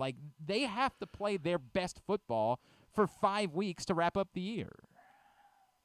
Yeah, no, I agree with you. I mean, I guess you look at the Rams, they're 6-6, but they have a really good, really, they've got talent on defense, and they've got a good defense coordinator. So that's a team that can give them some problems, but then, the Jaguars, maybe that'll be okay. It depends on what happens with Trevor Lawrence. Right. If you're playing a backup quarterback, the 49ers, that's going to be a tough matchup. The Dolphins should be a tough matchup. The Steelers, divisional game, so you can throw out the window, the records out the window. And yeah, this is not at all a cakewalk for them. And when you look at, the teams that are out there that are vying, where you got the Dolphins and you've got the Chiefs, all those teams, it's going to be a great race down the stretch, I think. I wonder at this point, right, if you're just looking at the Ravens, what to you defines their ability to be able to go 5-0, 4-1, even 4-1 might not be enough, right? Depending on what the one is, and with the Chiefs being back in the equation, if they win out, what to you defines their ability to do it? They can do this if what? If Lamar Jackson stays healthy, is it that simple though? Is it really that simple that they're good enough that they can win all of these games as long as Lamar's on the field?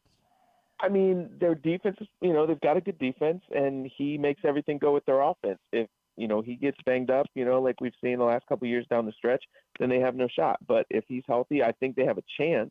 If you look at the Dolphins, they've got Tennessee, they got the Jets, who are a disaster, they got the Cowboys, the Ravens, and then the Bills. So, they don't have an easy road. They got a little bit easier road there. But, I mean, if you're the Ravens, if your defense can play at the level, that, they should be able to. And if you can make plays and can score on offense, they have a shot. I'm not saying they'll win every game, but there's nobody that you look at that you don't think that they can't go toe-to-toe with down the stretch of the season. Do they ultimately need more offensive consistency? Like, as much as we said this year is not a year of shootouts necessarily, it's not a year where, Patrick Mahomes can just go beat you because he's breathing, as we've seen a couple of times recently. As much as we say that, do you still ultimately need to be more consistent offensively in order to beat these are the teams you're also going to be playing in the playoffs in order to beat the best teams in the NFL consistently? Yeah, I mean, you got to be at your best. You got to be able to convert third downs. You got to score in the red zone. All this stuff, obviously we're saying that's all you got to do. It's easier said than done. But if they can get the job done there, if they can run the football, if also they can get some consistent production from their wide receivers, then I don't see why they shouldn't be. Because if they are getting that, then they are one of the most complete teams that are in the playoff race. You look at some teams, they got kind of some question marks here and there. And I think that, there is really consistency, especially on offense. Because yes, you have a great weapon and quarterback in Lamar, but he can't do it all himself. Who's the one lurker of the teams that are just kind of hanging on? Buffalo, the Chargers, maybe Houston. Even the Colts or Houston. Like, what is there one lurking team that if they could win 4 of their last 5 and get in, could be dangerous in January? Obviously Buffalo, they're in a little bit of a hole.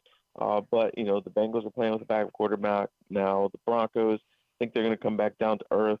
The Texans are close, but they're in the 8th spot right now. The Colts are ahead of them.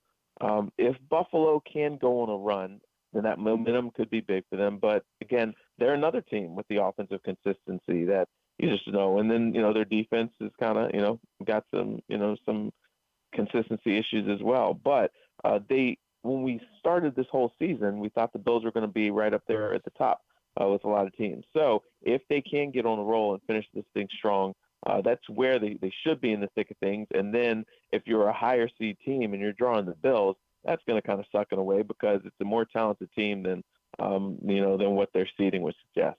He is Mike Jones from The Athletic. He is with us here on GCR. Mike, I think it's an interesting thing that we're talking about here because it also sort of goes into the conversation about MVP of the league, right? Like the defense has been kind of the story in the NFL this season. I know that Brock Purdy has looked good at times, but we've also seen Brock Purdy when he didn't have his guys on the field not look good at all. Right. Where are you with the MVP conversation and what factors should be given to non-quarterbacks this year? And, if like somehow Pittsburgh were to get in, that TJ Watt maybe deserves to be in the conversation. Yeah, I mean, I can't give Brock Purdy the MVP because, when he didn't have Trent Williams and he didn't have Deebo Samuel, he looked just a guy, and they were 0-3. I always say if you take this guy off of the team, what would happen to them? And that kind of is how I make my determination or my argument for MVP. Just like, okay, if you take Lamar off, then boom, this team, sucks. If you take away Tyreek Hill, what is Tua and what are the Dolphins? So what Tyreek Hill is doing, if you are a non-quarterback and you're doing something that is like unprecedented or you're just so like automatically great, it doesn't matter who you play, you can, impose your will and really have an impact on the game, then I think that you deserve consideration. And I think Tyreek Hill should have consideration. I don't know if they'll give it to a wide receiver, but he's deserving, I think. This guy's just, automatic 160, yards game, couple touchdowns, and nobody can stop him. TJ Watt on the other side of the ball is another guy that, he has a great impact. But, obviously a defensive guy, he can make a lot of plays, but they have to get the help on, at quarterback. And so if their record isn't, really great, I don't know if he'll get the recognition that he deserves. So who, if you Hill's voted gotta today, be the MVP of the league. if Right? are you saying it'd be for you? You would vote for Tyreek Hill? Yeah, I would. Yeah. I would, just It has to because be. I'm just tired of quarterbacks winning it all the time. And he's a guy who's what he's doing is, I mean, he is the reason. I'm not taking anything away from Tua, but if you and me had somebody that fast, though, and if we, spend a little time in the weight room, we might be able to chuck the ball downfield and have, him come and get a few of them for us. I think that he could make any quarterback look really good. So if you take him off of that team, they're going to struggle. If you put him on another team, their quarterback's going to look, great. So that is really valuable to me. I don't disagree. No doubt. I made the argument, like the year that Stephon Diggs showed up in Buffalo and the year before, like they were terrible, and then all of a sudden he showed up and everybody was like, well, Josh Allen's the MVP. I said, well, wait a second. There's one thing that's different here this year. Why can't we talk about that guy being the MVP of the league? And I completely understand the thought process. To me, like if we were talking about a 49er, I don't know why we can't talk about Christian McCaffrey. Like, look, we saw what their offense looked like the moment Christian McCaffrey showed up. Why can't we talk about him? I mean, I think we should. I think that, we should open our, expand the conversation, expand what we view as an MVP, and not just, make it a quarterback position award. I know that we have the Offensive Player of the Year, and sometimes that'll go to somebody other than, whatever quarterback wins the MVP. But it would just be cool to see, and I think it would also be deserving to see somebody who, there was years that Aaron Donald should have been the MVP, and he wasn't, just because of what he was doing, just so absolutely unstoppable, so dominant. But for whatever reason, that's something that voters can't quite get their head around. Yeah, it's really weird how that tends to work. Mike, I read what you wrote this week at The Athletic about officiating. Well, I was just going to ask about it. Yeah. Like, go ahead. Well, we argue about this all. We don't argue. Glenn and I are pretty much the same. But the ignoring of how these calls are impacting the games and the manner in which coaches are forced to challenge these calls that, they otherwise might not even be able to see the same way we can see them. Now, Mike, maybe you disagree, but I think this is the off season where they're going to really have to sit down and the owners are going to have to say, this has got to be fixed. And I don't even know if I know what fixed means, but this has got to be the off season where they sit down and say something's broken with this system. Yeah, it's just stubbornness. I know we had a few years ago where the coaches were able to challenge, pass interference and stuff. I'm not saying go back to that thing.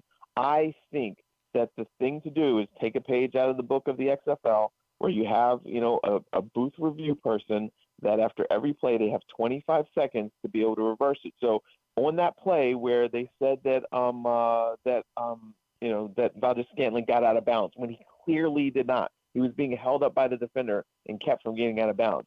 And all that would take is, boom, a quick replay. We're seeing these images flash on our screen within, 3 seconds of the end of a play. So it would not take a replay official very long to buzz down, like, hey, got it wrong, boom, change the outcome of that. Clock should keep running. Or, hey, that was blatant pass interference. If I'm a referee, because it's such a hard job, this is not eliminating referees, but you just know that you have the backing. Because there are some times that we see them make calls, like call something a touchdown or call it a turnover, and they're not really sure, but they know it's going to be reviewed, and then it, whatever happens, either reverses it or upholds it. They would just be able to do that. They make the call with confidence, just like they do, and it's cleaned up, and we're not talking about this after games because the calls will be corrected.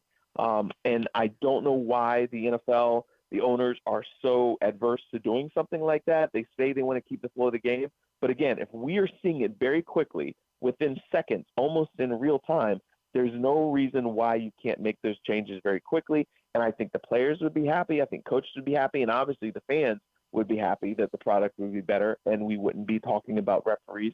But, I asked around and people high up in the league who were like, oh, yeah, we already did this, the pass interference thing, and it was a disaster. Well, I'm not saying let coaches challenge, but there should be we've got all this technology. There should be another tool to help support the referees and increase and improve the credibility of the game. Is there any way that they like this, that secretly they close the doors and they go, that guy Jones at the Athletics writing about it, and those guys in Baltimore are talking about it, and did you see Twitter yesterday? We had 4,317,000 impressions about whether or not that was pass interference at the end of the game. Like, is there any way that they secretly like the fact that it's chaotic? I mean, the whole, like, any press is good press. I mean, possibly, I guess. But, I mean, I don't think that the NFL likes people, saying that the game is rigged and things like that. They want this to be the most credible outcome as possible. But for whatever reason, there's just been a stubbornness. Maybe, we just need Jerry Jones or some other really influential owner's team to get burned by a bad cause. So then one of these really outspoken owners will go into the owners meeting and raise hell and then get them to change it. Because until those guys get impacted by it in a really dramatic way, it's not really going to change. Yeah, the whole quarterback thing never changed until Brady's ACL got blown out. Yeah, and then everybody's like, can't have that anymore. It's interesting to me. Like, one of the things that I think is a simple thing, the burden on the challenges needs to change. Like, they have to stop hiding behind the clear and obvious thing on challenges. Like, if they're going to continue that. Right. But in general, I've screamed about it for a long time, Mike. The idea that the coaches are expected to officiate the games too. Like, if it's not hard enough to be the head coach of a 53-man team, that you also have to officiate the games. We've accepted it because we're just used to it. It's the system that's existed. But inherently, it's insane. Like, it's insane that we have 7 officials, and yet we still say, but now sometimes we have to have the coaches do the officiating. Like, it just presenting it without the context of it's the way it's been for 20 years is bonkers that's the way it's going. I agree with you. And look, even if you didn't have it for the whole game, you just had the last 2 minutes or the last 4 minutes, right, where that person up in the booth, just like, I mean, I've been sitting next to the replay official before, and they happen to do a touchdown, and then they call down, stop the game, and then they review the touchdown, they make the. Oh, Mike, did we lose you? I think we might have lost Mike Jones. So we were getting to the end there with Mike, so we can try to wrap it up. But yeah, it's nuts. It's interesting, Drew, when you bring up, do they just like it? I don't even know that it's as much as they like it, as much as they say, like, it's not the end of the world. Like, things are going just fine, even though everybody complains about the officiating. So, I will definitely. I'll be the whatever you want to call it, the pink flamingo or whatever you want. You're good at that. There is no question they like it. And to even. I think they did it one time. I think those days are over. I think those days are over. I think they get plenty of. They don't need it, right? Like, there's plenty of things to talk about. I don't want to say contrived because that's the wrong word. I definitely think there's a train of thought that what we really need is every game to go down to the last 5 minutes. Well, okay, I don't disagree with that part of it either. I am convinced about that. I'm not saying that the outcome's contrived. But Mike Jones is rejoined us. What you're saying about the idea that, like, maybe you don't. It ain't wrestling, but it's close. You don't make it. Oh boy, we're doing that. Right now. I'm telling you, dude. All right, settle down over there. We're not doing that. All right. I'm just telling you. The idea that, like, maybe you don't do it for the entirety of the game, but just in these moments where it's so embarrassing that's everybody in the world is seeing it in the biggest moment of a game, and people believe that it's defining the results of the game. So let's have this get fixed at least in the last 2 to 4 or 5 minutes, something like that. That's an interesting thought process. Right, because then the thing is, it's the plays that matter the most. Because if we think about that Chiefs game, the Chiefs and Packers game, okay, so they had the fake late hit out of bounds, or Patrick Mahomes was inbound, and then the Chiefs got 15 more yards when they really should not have. So say that, boom, you could all of a sudden review that was not the right call. You take it back there. That would have never happened. There never would have been the pass interference call. The Chiefs would have been moved out. Both teams benefited from those bad calls. But there were 5 plays in the last 4 minutes of the game, or less than 4 minutes, that were incorrectly officiated. And if you just take 4 minutes, the last 4 minutes, those plays could have swayed the outcome of the game one way or the other. And if you make sure you have every weapon or tool possible to make sure that the game is executed and completed with the highest level of integrity, why would you not want that? I tend to agree. It's bizarre that they don't, and that leads me to believe that they don't. I hear you. Mike, I know it's by Mike Jones on Twitter. What else can we plug for you? Oh, yeah, the Twitter, and read all our great stuff at The Athletic. Absolutely. Mike, appreciate you, man. Thanks so much for hopping on with us for a few minutes this morning. We really appreciate it. All right, thanks. You guys have a good one. Merry Christmas. Go Hall. Mike, what are you doing? Merry Christmas. What got into you? I just said Merry Christmas to the guy. No, go Hall. I didn't even know I said that. Yeah, you didn't know. Well, you go said Hall. That. You're just doing all the. We're doing all the bits. We're doing all the NFL's rigged. We're doing all. No. You're playing all the greatest hits. You do today. this now. I didn't say it's rigged. You said it's professional wrestling. No. Drew. No, you did. I said you did. It ain't wrestling, but it's close. And what I mean by that, and I've said this to you before, you can't even deny this, that given their preference. These are two totally different let me statements. finish. Go given right their ahead. preference, they would like every game to be just like the one was on Monday night. I agree. And so, during the course of the game, the officials are predisposed to trying.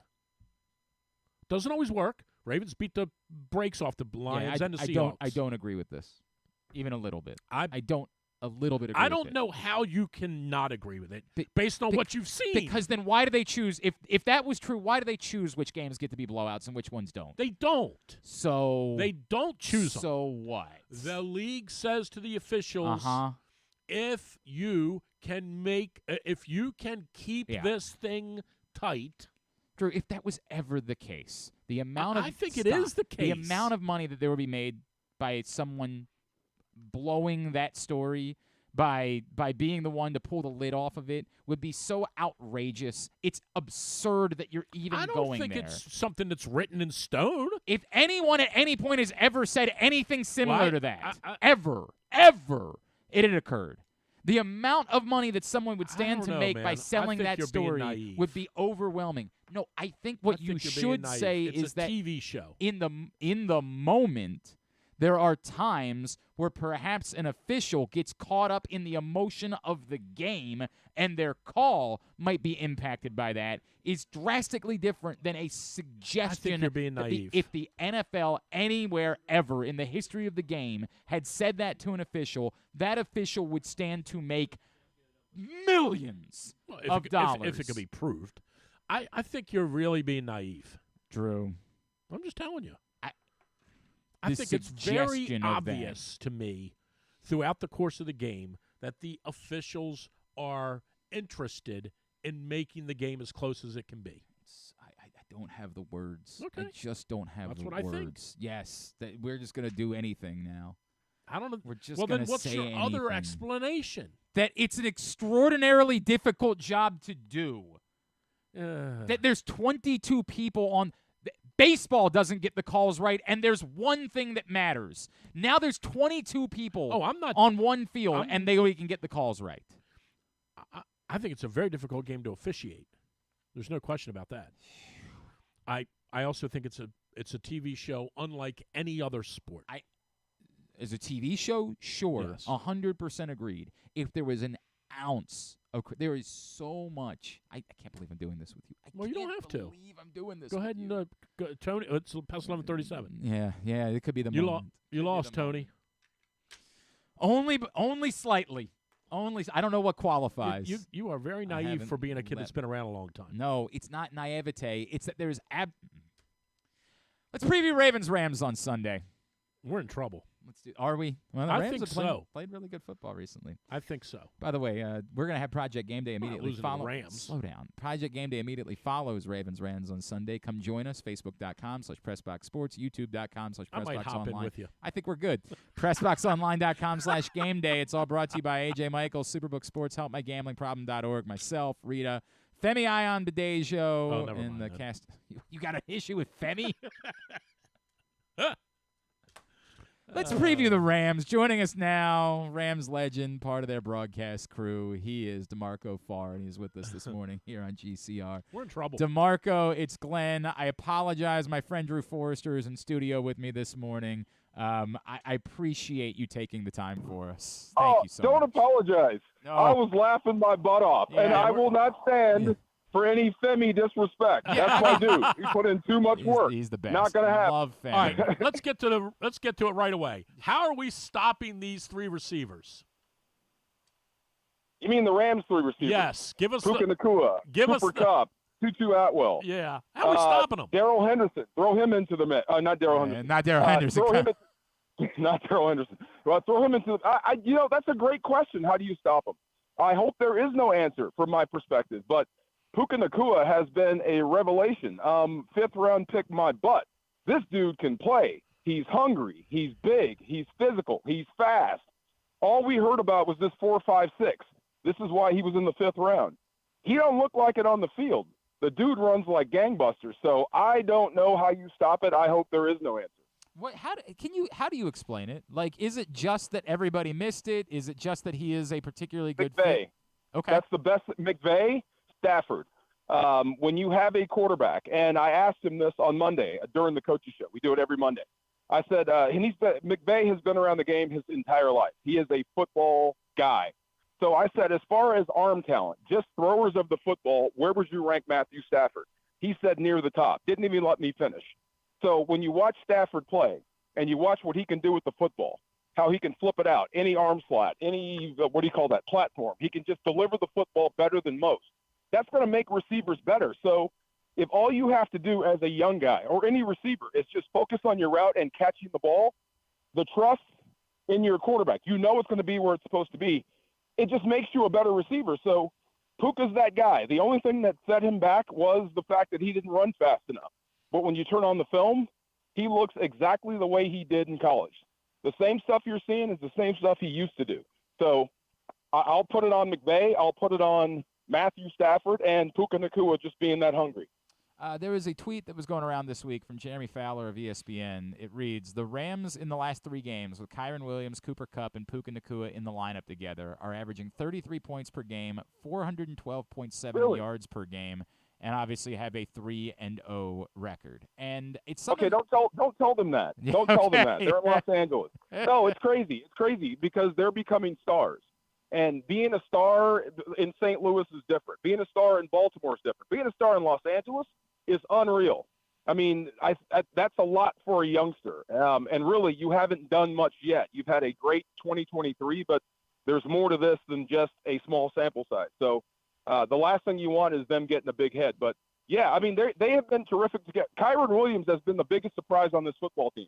He was supposed to be the Rams' 3rd down back, a guy who catches passes out of the backfield, a smaller version or a different version of Austin Eckler. That was going to be his role. He turned into one of the most physical inside runners we've seen since Todd Gurley. It's been amazing to watch him go. Mark, I bring it up because at the beginning of the year, they always ask us, so I work for a print publication, they ask us to do some futures bets, and I put in a futures bet on the Rams making the playoffs, and my thought was, well, I realize that there are depth issues because of the cap implications of them kind of selling out to win the Super Bowl a couple years ago. If the top end of the roster could stay healthy, which we know was an issue during the course of this season, but if the top end of the roster could stay healthy, it always seemed to me like there was a floor. So if you can keep these important pieces on the field, how dangerous can the Rams be moving forward? And they're hanging on to that. The Sean McVay, Rob Havenstein, Tyler Higbee, Cooper Kupp, all the guys that have been through that Super Bowl run before and after. They're hanging on to that we, not me. That was Sean McVay's big thing when he came in. So you're right. If they can keep those guys healthy, Aaron Donald, another guy who is basically pacing the defense without saying a word. It's amazing. I mean, the guy goes about his business, how hard he works, and he brings others with him, and he hardly says anything. It's just amazing. He's a natural leader. But, yeah, keeping him healthy, keeping Matthew Stafford upright. If you can keep your stars on the field and playing and get the young guys to come around, you'll have a shot. It wasn't dire, as people let on in the offseason, like they should tank for Caleb Williams, all that type of – it wasn't that dire. That never filtered in the building. But you did hit on Steve Avila. He was your starting left guard. which is the hardest guard to play. It's basically the left tackle, one spot removed. He has been great, rookie.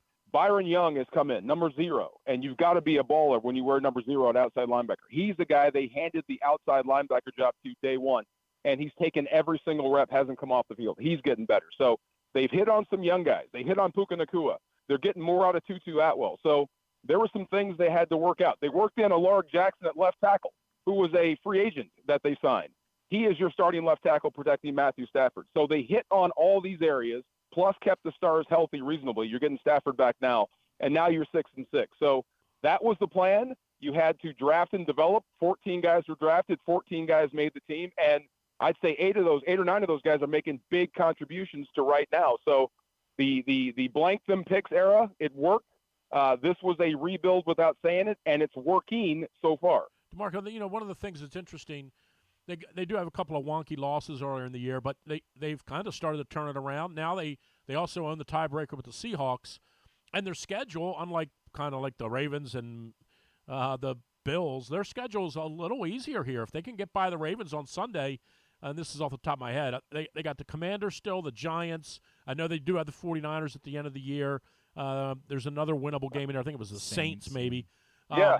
They've got to kind of quietly be saying to themselves, hey, if we could go in there and steal one on Sunday, we could wind up 10 or 11-win team somehow.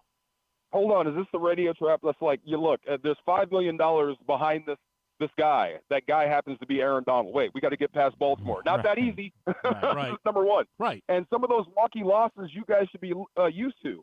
It was these AFC North teams. You had one in Cincinnati. You couldn't put Burrow away. You let him hang around. He beat you. Pittsburgh, same thing. All you needed was one extra score. Right. You could have put Kenny Pickett away, and that would have been that. Couldn't do it. They stayed around. Mike Tomlin beat you. So you finally get past Cleveland, which I thought was an excellent warm-up for Baltimore. Because tell me if I'm wrong. Cleveland and Baltimore's defense are kind of built the same. It's just Baltimore has better athletes. Essentially. Yes. Is that fair? So it was a great warm-up. They have Garrett. We have Smith. I mean, some of the pieces are the same, similar looking, right?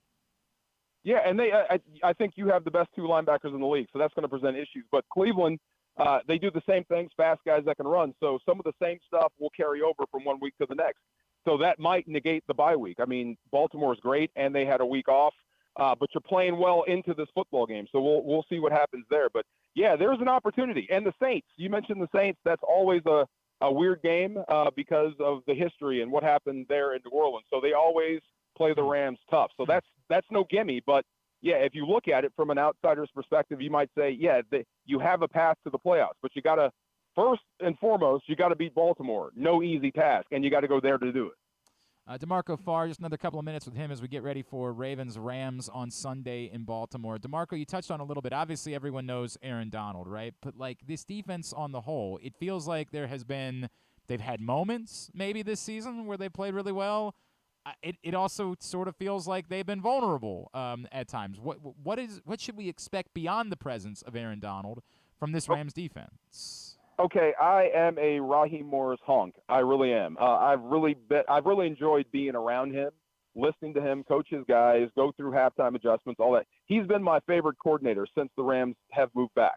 Greg Williams was highly entertaining, but there's something about him where you just stop. But Raheem Morris, man, I'm all in on this guy. So I love the way he calls it. He's calling it based on the personnel he has, based on who he's playing. And it seems like every week the game plan changes. So the last thing he's going to do is give you anything big. He's going to make you earn it. He's going to make those quarterbacks have to drive the football 15 plays and not make a mistake. How many guys can do that in the National Football League? Some can, and you get beat and you get hit. That's just the way it goes. Some guys will make mistakes. Or Aaron Donald will change the math for you, like when Seattle. He about scared Geno Smith to death, and then he hurt the guy the next time around. Kyler Murray is great versus everyone else except when he's on the field with Aaron Donald. Completely changes, and you can tell. You can watch it. You can see his body language change. So that is the benefit of having a guy like Aaron Donald. But the way they call their defenses is they're going to keep everything in front. They're going to emphasize tackling and pursuit to football. To me, that is winning defense. When you get to December, when you get beyond December, that is the stuff that will win. If you get beat deep, if you get beat often, you lose, that's it. But if you keep everything in front, you give your defense a chance. probably nobody better to ask this than you, because you've got your heart in both places, right? St. Louis and L.A. This is not a question about this weekend. Just in general, your summary now of how L.A., and I know there's a new stadium and all that, how has L.A. responded to the Rams returning? And, again, you've seen both sides of this, and I know there's two teams there too now. But how's the community with the Rams? L.A. is difficult, man. It really is as a whole. It's funny to be sitting here. I'm like, Matthew Stafford, this team brought you a Super Bowl, and, you're still rocking the Raider gear. Wait, the Raiders are in Vegas, man. Wait, you're rocking 49er gear? They chant beat L.A., and you live in L.A. It just does not make sense. Right. But some people, their fandom is deeply rooted, and I do get it, because when the Rams and the Raiders left, there was a void there. And there's a lot of football fans here, so they had to pick a side. And some kids were brought up knowing only one thing: we're 49er fans, or we're Dallas Cowboy fans, or we're Raider fans. That is hard to win your way out of. But they're doing the right things. They got a great base. They're out in the community. They're starting young, so they're building their fan base. It just takes a while in Los Angeles to become that squad. But eventually, look, the Lakers had to start somewhere. The Dodgers had to start somewhere. The Rams are starting here, but you're starting from a good spot. You already are Super Bowl champion. That Super Bowl happened right here in Los Angeles. So it's a great start. You just have to keep it going. LA is a tough place. DeMarco, the roadmap. If the Rams are going to come into Baltimore and win on Sunday, draw out what it looks like for me. Lamar got lost on the way to the stadium. We're going to hope that's not the case. I mean, look, it's tough. And the last time, there were two things. When Baltimore came here, and I was experiencing Lamar Jackson from field level for the first time, and he blew past me, and I felt the wind. Yeah, it was incredible. And that team was incredible. It was like the Rams weren't even there. So I'm like, this team is different, and Lamar is different. Then a couple of years ago when the Rams came to Baltimore and they got into one of those AFC North battles, got behind Baltimore, and you needed a perfect fourth quarter out of Matthew Stafford to win the football game, and they did it. To me, that was the catalyst to the Super Bowl run, winning down there. So it ain't easy to beat Baltimore. It ain't easy to beat the AFC North. You know what you're in for. You've had 3 tries. You're 1-2. Now you're about to face the best. So there are no excuses. You're reasonably healthy. You're going to have to lay it out. This is your playoff right here. You've got to beat Baltimore if you want to keep this playoff alive. Yeah, it's going to be a tight one. Glenn said 38-10 earlier. I don't think it – I don't think – I'm kidding. It's going to be a tight one for sure. Yeah. DeMarco Farr 1 on Twitter is how you follow him. DeMarco Farr, really appreciate you taking a couple of minutes for us. Enjoy your trip in here to Baltimore. We'll make sure you get some crab cakes. Thanks so much for doing this. Thank you, sir. No Femi disrespect, man. Nope, hey, not at all. Love that guy. Thank you, DeMarco. DeMarco Farr with us here on GCR as we get ready for Ravens Rams. Yeah, that's how you're feeling? You're feeling that? You didn't even do the bit. You didn't even do the I'm trying to do real radio. Oh, are you? When did that start? Well, I got here at 10 o'clock. God, I don't think we've only taken one break today, haven't we? Got a problem. I got a bad feeling about this game. Yeah? No, I'm not doing it. Yeah, you are. No, I'm not. You are. I do have a bad feeling about this game. Uh-huh. I don't think we're winning. No? Why? I just have a weird feeling. I feel like in other circumstances I might agree with you. Ravens out of a bye. I'm not. And I know we clobber these NFC teams. I just feel like we're due. Maybe this is just what I feel like we're due for one of those classic. I hear Ravens you. are up 24-14 going into the fourth quarter, and the Rams score 3 touchdowns. Well, they tried to do it against the Chargers. They tried to have. No, that. I do. I feel understand you're saying. I could never assume that because the Ravens are so good with extra rest in the John Harbaugh era that I just can't make the assumption that that's going to happen. I understand that feeling is in the back of your mind, and the Rams have been really good of late. They've been really good with those pieces on the field together. All right, Griffin, tell everybody what's going on. Rain Sunday? Somebody told me. Maybe. I think it's gonna rain everywhere. Is what I saw. People are trying to jump on the unders early, but they've already been moving because I think the whole country. Everything with you people's gambling. Yeah, I know. With us, tell everybody about. Speaking of which, tell everybody about Live Casino and Hotel Maryland. Nice segue there. Yeah. Shouldn't be a problem tomorrow if you bet the primetime under, but just in case that game goes to 31 somehow, over at the FanDuel Sportsbook at Live Casino and Hotel Maryland. I think it's going to go to 40. You can turn those losses into winning opportunities with the Second Chance to Win promotion, because between now and January 4th, 2024, all Live Casino and Hotel Maryland Rewards members will be able to enter their losing bet slips into the Second Chance to Win drum, and then 2 nights a week, 20 different winners will be chosen with prizes ranging from Live Casino and Hotel Maryland apparel, sports and social, ultimate happy hour, plus cash and free play worth up to $500. Drawings will be held every Thursday and Monday over at the FanDuel Sportsbook at Live Casino in Hotel Maryland. At Arundel Mills, must be 21. Please play responsibly. For help, visit mdgamblinghelp.org or call 1-800-GAMBLER. All right. Stan wants to buzz in. Is that what you're telling me? Correct. All right. Stan will buzz in and tell us what he thinks about Craig Kimbrell. Oh, okay. We'll do that now. I thought I was getting yelled at. Oh, if he had been listening.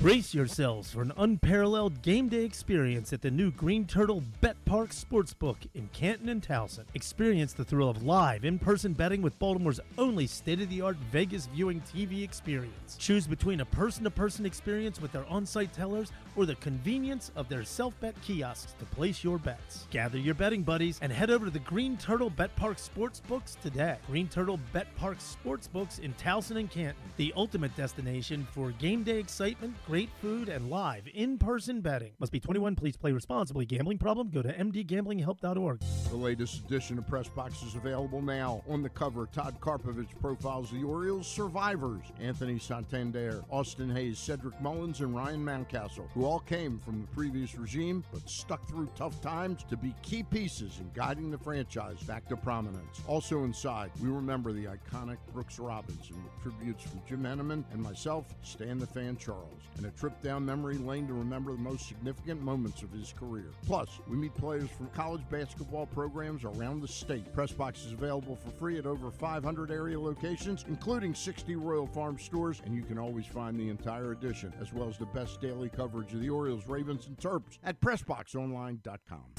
Visit Harford County. Gear up for the holidays by supporting local with Small Business Saturday on November 25th. Take in the dazzling sights of the season with a Ladue Christmas at Ladue Topiary Gardens. Enjoy holiday lights, sing along to holiday songs, reserve a carriage ride, and sit on Santa's lap in Bel Air's Winter Wonderland, happening every Saturday from November 25th until December 16th. Nothing sparks that holiday joy quite like a festive parade. Head to visitharford.com and click on Events to see the full list of parades and so much more. In Maryland, you're welcome. Gambling can be a fun and entertaining experience, but there are risks involved. If you're planning on betting on the game at the casino or on your phone or computer, know your limit, stay within it. Set a budget and a time to stop. Remember, gambling isn't a financial solution, and it doesn't mix well with alcohol or drugs. Know the risks and have a plan before you begin gambling. For free and confidential services, call 1-800-GAMBLER 24/7 or go to helpmygamblingproblem.org. There's so much focus on sports betting these days, but I want to talk about an area that nobody wants to gamble on, where you choose to go out and spend your hard-earned dollars to eat. The Costas Inn is no gamble at all. The quality on their menu is outstanding, and the value is off the charts with a great and varied list of specials Monday through Friday. And the staples of the menu, whether it's salads, burgers, fish, they're all fantastic. And I haven't even mentioned the crabs or crab cakes yet. So check out the menu for yourself at CostasInn.com. When choosing a place to dine, never gamble on the food you put in your belly. The Costas Inn at 4100 North Point Boulevard, or call 410-477-1975 for reservations and your steamed crab orders. 6 chicken tenders made from fresh, never frozen Royal Farms world-famous chicken, a family-sized order of Western fries, honey mustard dipping sauce, and a 2-liter bottle of Dr. Pepper. It's Royal Farms' new Tucker's Tenders Meal. It's Justin Tucker's favorite, and at only $19.99, it'll be your favorite meal too. The new Tucker's Tenders Meal, available only at Royal Farms. Now you can kick back, relax, and eat like a champion. Real fresh, real fast, Royal Farms. Come for a game, stay for everything else. Book an unforgettable fall getaway in Charm City. Enjoy only in Baltimore festivals, mouthwatering eats, and endless entertainment. Treat yourself to a staycation in the heart of downtown, or try one of the city's many charming neighborhood hotels. And don't miss out on packages for free parking, breakfast, and more. Plan your stay at baltimore.org/hotels. Don't forget about Project Game Day after every Ravens game this season. It's kind of like this show, except Rita's also there, so I actually think think it's pretty good. But hey, you're already here now, so why don't you go ahead and keep listening to GCR? All right, back in here on GCR as we continue along on a Would You Rather Wednesday edition of the program. Lakers, huh? Sure, they did beat the Suns last night. Well, they're in the semifinal. Ask me if I care. They're in the semifinal of the big tournament. Yeah, the big tournament, the one that's happening. What'd you think of? I watched the game. What's his name the other night and LeBron? What about him? When they threw the coach out. No, I don't even know what happened. Oh, I genuinely don't even know what happened. I don't. It's the NBA in December. I don't care. Like, I just don't care. Sorry. He called LeBron a witch, but used the. It's hilarious to me that there's the sport that's actually competing for like a championship right now, college football, and you don't know who the players are, but you're paying attention to the NBA in December. With professionals. Thank you. That's a great point. Now that you put it that way. And LeBron. It's a great point. Yeah, I went back and watched the entire. I will confess that I went back and watched, not every episode, but close to every episode of The Last Dance again. Just for funsies? I don't know. I just have such an immense amount of respect for Jordan. Okay. I mean, I hear he was good. It's just a strange. Anyway, that's what you got. Rewatch The Last Dance. Why didn't you lead with that today? We could have avoided the last 2 hours. Most of it. It's not my fault you don't like sports. That's a great. No, I know who the quarterbacks are in the college football playoff. I can name all 4 of them. Yeah. Yeah. What's their salaries? Well, all pretty high. Yeah, right. All pretty high. I don't know if you heard. Student athlete. The word is in order to land a quarterback in the portal, million it's and a half. $1.5 million to $2 million according to Matt Rule. Matt Rule said if you want to get one of the quarterbacks in the portal, you got to pay $1.5 million to $2 million. What's wrong with us? What's wrong with they're good? Do you want to have a quarterback or not, Drew? Navy doesn't have one. That's true. It's a good point. They're 5-6. Joining us now, he is Stan the Fan Charles. Wants to chime in as the Orioles. You know, there was a time when he did this, when he did Sports Talk. Yeah. And he actually sounded like he knew what he was doing. Yeah, unlike the rest of us. Stan, what's going on, man? How are you? The key there, Drew, is I sounded like I knew what I was talking about. No. I never did. I never did. You always did. Stan, I used to listen. I'm in a weird place with the Kimbrel thing because, like, I think it's fine, but I think it's fine, right? Like, there's a part of me that's sort of saying, I don't know, I'd just be as inclined to have given DL Hall and Tyler Wells, one of those guys, a shot too. Like, I know he had a good season. That's just the point. They weren't ready to say that. First of all, I think this signing does one thing. I think Tyler Wells will go to spring training as a starting pitcher. I think that's going to be the end result of this because I think they'll pick up some other relief pitcher, be it in the Rule 5 thing today, and they may anyway. I don't know, but I think that the Kimbrel thing it serves 2 purposes. It allows Wells to go back into the rotation and have a bona fide closer who is, I'll agree with you, Glenn, it's not as sexy as Josh Hader, but it's a lot less expensive, and it doesn't come with the threat to the clubhouse that Aroldis Chapman has.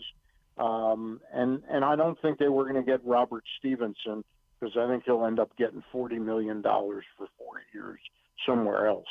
So I think all things considered, when you enter an off season and you don't have Felix Bautista, this is about as good as you're going to do, in my opinion, on a free agent because of the paucity of options out there in free agency.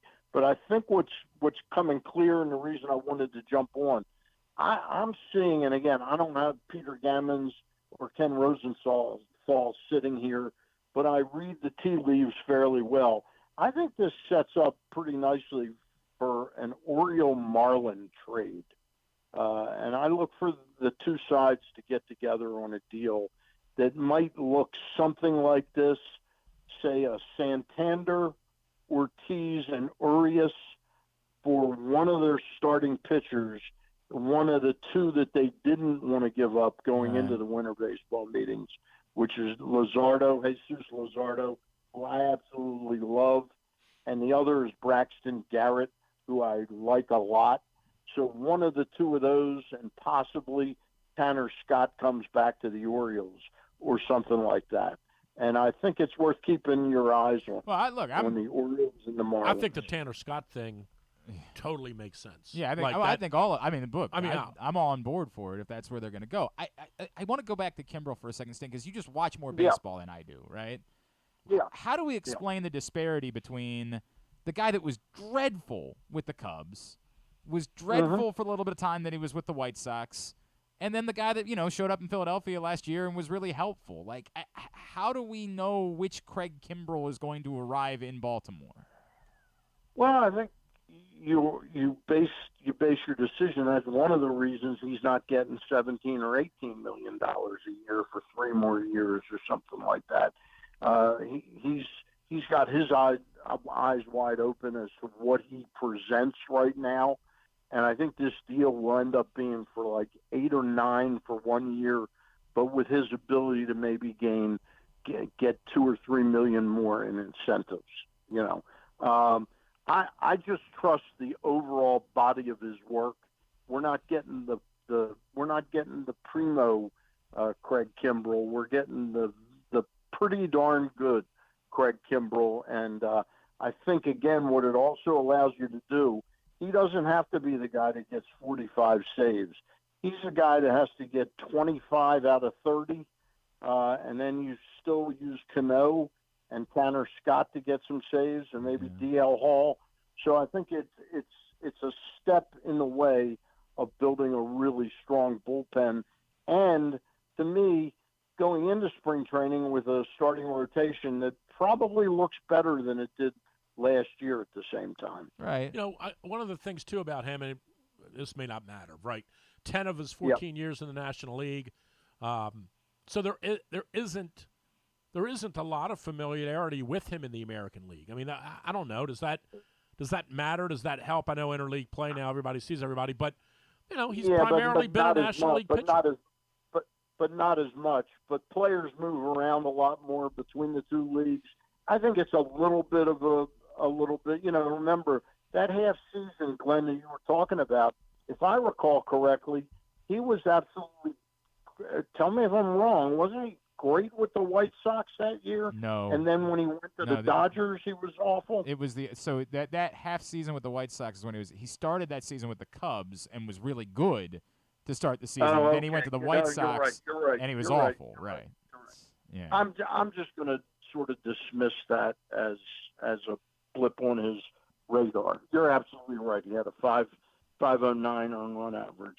That was during the Tony La Russa era. Oh yeah, I mean, if we just want to say everything that went wrong, I can blame anything on Tony La Russa. It was such a disaster. We'll just blame everything on it. Don't know how we continue to blame that for this year. I guess Pedro Grifol gets thrown in there too. I don't know.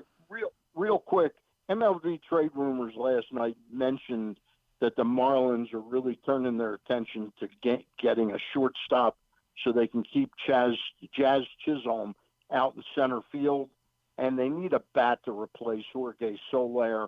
So that's where I come up with the Ortiz and Santander thing for a starting pitcher, and then a really good young starting pitcher who's controllable for a couple more years. And then I see Urias being sort of a little bit of a toss because I think we're going to non-tender him anyway. And I see that's where we get a relief pitcher back of the caliber of, say, Scott. Stan, we'll talk more about it on Friday when you're here in studio with us, all right? We are. All right. Sounds good, brother. Thanks, guys. man. Real good to talk to you, buddy. You too, Stan. I'll see you Friday. Stan the fan Chuck. Coming in Friday. I don't think that's going to work out. I want to come in and add to the show. Good. I want to follow this up by having a legitimate conversation. That's why I'm here. Is it? Is it though? Not my fault. You don't like to talk about sports. You don't like to talk about the NBA. What I hate is that someone's enjoying this. I don't know who it is, but someone has enjoyed this. Are you sure? Oh, they're perverse. They need to seek sure? help. But someone. Some people are like me and they follow the NBA. Yeah, do they? Who won the games? Who's in the semifinals? Lakers or in the Lakers? Yes. Bucks. Yes. Who won Tuesday night? Yeah, right. Yeah, Lakers, it's Monday night. Bucks. Hold on. He's 2 for 2 though. We got to give him that. Clippers? No, they weren't. No. Okay. No. Boston? They lost. Yep. Yeah. I mean, I'm out of teams. Yeah, you I don't know any other teams in the teams are. league. The other team was the very exciting team, the one that was really cared about this tournament in the Eastern Conference. Atlanta. No. Oh, okay. That was a guess. The Pacers. Oh, right. Pacers. Right. I did know that. It was wild. It was I raucous. did know that. They did. And then the one it's $1 million a guy. I thought it was 500,000. I thought it was $1 million for the winner. Is it? Yeah, I thought it was 500. I thought it was 500,000. Find out. Well, that's a lot of money, dude. And the one that Griffin is rooting for. My New Orleans. His beloved Pelicans. New Orleans Pelicans. Gotcha. The other. I mean, look. Say what you will about this thing, and I know there's a lot of there's. If you want to have a legitimate conversation, I am having a legitimate conversation. Sure. I do think, and on a 1 to 10, I don't know what your number is. On a 1 to 10, I'm a 5 as it relates to the NBA. If I'm that, I'm a 4 or a 5.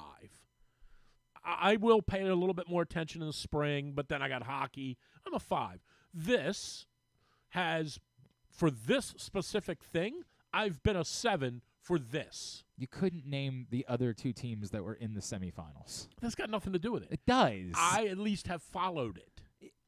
You didn't know who the teams were that were in it. I watched the Laker game the other night. I would never watch it in December. That's a whole. I don't know how to explain that. I'm guessing you bet on it, but of course, then you would watch that even if it wasn't a silly tournament. You would do that. But this has been a good idea by them. And part of the reason why it's been a good idea is I hate this.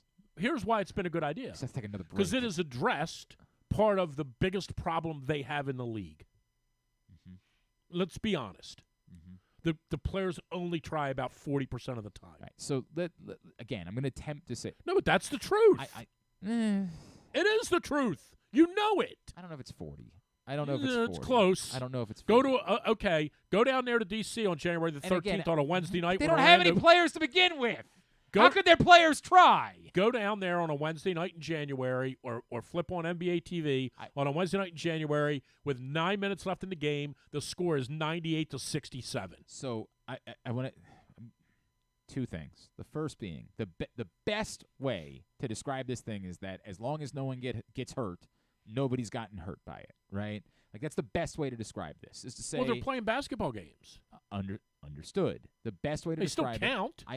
Well, not the championship. The championship doesn't count. Doesn't count in the standings? Yes. Gotcha. Doesn't have nothing to do with your final record. The championship stands alone. But all the other games count. All the other games count. Okay. The best way I could describe it as it's faux interesting. It one game, by the way, championship? One game championship. We will not care about it come March. No one will remember anything about this other than the parties that were involved. No one will. It's not a thing. In the moment, if you're inclined to watch. But it could be someday. No. Yeah, I disagree with that. It can't be. Because we have a championship. Because they have one in England, and people care about because they're different competitions, because you compete against different teams. They want you to believe that this is like European soccer. It is nothing like European soccer. They are I'll different give you a novel competitions. Concept. You should take the top 12 college teams and let them play in. That would be more interesting than this. It wouldn't actually be because they couldn't compete with it, but it would be more interesting. I don't know. Have you seen Kansas? Yeah, they could beat the Wizards. The Wizards, maybe. But again, that's the Wizards. They could beat the Wizards for sure. Hunter Dickinson would hate Washington, too. That's true. That's a good point. He would blame them for the fact that he wasn't recruited by Maryland. I'm pretty sure Kansas could hang in there. Maybe. And you could always make it but a that's net. one. You can always, and the Pistons. They could beat the Wizards and the Pistons. You can always do what you do in golf. What? And make it a net thing. Meaning point spread. Oh, like we do in golf. Yeah, like if you you're right. 14 I get it. handicap. Yeah, you can beat me. I get it. You shoot 90, I shoot 80, you beat me. The problem is these are just games. We have a competition that determines who the champion of the NBA is. So even like last now that I agree with. Like you can't create a thing where this is a thing. It can be interesting to the Pacers because the Pacers are like, dude, we could all use $500,000 because they have the lowest money. Right, sure. They have the lowest payroll in basketball. Right. But you can't make it a legitimate competition because there's nothing legitimate about it. They play a couple of games. You happen to win the couple of games that got you into the thing. Like it's insane to talk about it like it was some sort of real competition. The best thing you can say is, well, they're going to play the games anyway, so why not paint the courts a goofy color and pretend like it matters? I don't know about those. It doesn't do anything for me, but if people like it, they like it. Why not pretend like there's something about it that matters? Why not? I think we should go back to this other thing. Kansas leads, just bear this out. Kansas starts the game with a 21-point lead. And hold on. And the game is the first team to 85. So what I was saying Tell me what's wrong with that. The difficult Tell part, me why that's not interesting. The difficult part about talking about Craig Kimbrell and give them $500,000, which you're already getting, is that they could do worse, and it's a very difficult thing because, and it's funny because we're back to baseball. Yeah, because I can't. Right. Stan brought it up. I like the Kimbrell signing. I'm fine with it. This is exactly the way. Here's this paragraph from MLB Trade Rumors. The Orioles have been looking to fortify the back of their bullpen this winter, with Felix Bautista set to miss the 2024 campaign recovering from Tommy John surgery. In that search, they have been connected in rumors to just about every notable reliever, including Josh Hader, Robert Stevenson, and Jordan Hicks, though those guys are set for multi-year deals. And this is the problem about talking about Craig Kimbrell, is because in a vacuum you say, yeah, okay, I can see it. But it requires you to also talk about who they weren't going to sign. Well, we don't want to sign those real people, players. but because we got a guy. It doesn't matter. You need to have more than one closer on your roster. Have you watched the playoffs?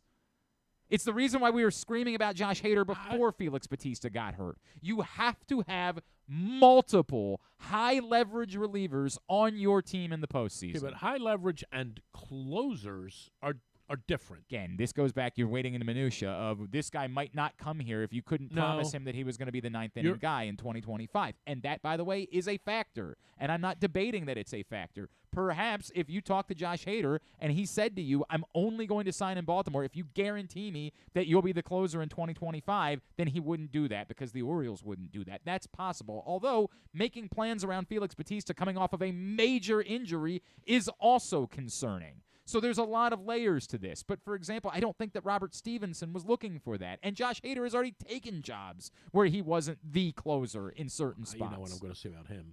What? Hader. You can't have him because he's Old Mill. I understand. Correct. That's the way that you so feel I'm about I'm it. out on him. But the problem is that sentence, those guys were set for multi-year deals, leads you back to the way everybody feels about the Orioles. There's always going to be a limitation to what you're willing to do. If what you said is we were But you're also assuming that that's accurate. What do you mean? You're assuming that statement's accurate. That they're all set to get multi-year deals? That the Orioles are not interested in signing them because they want That's going to be based around everything we've seen from the Orioles. They have to prove that's inaccurate. To dismiss that would be foolhardy because it's all they've done.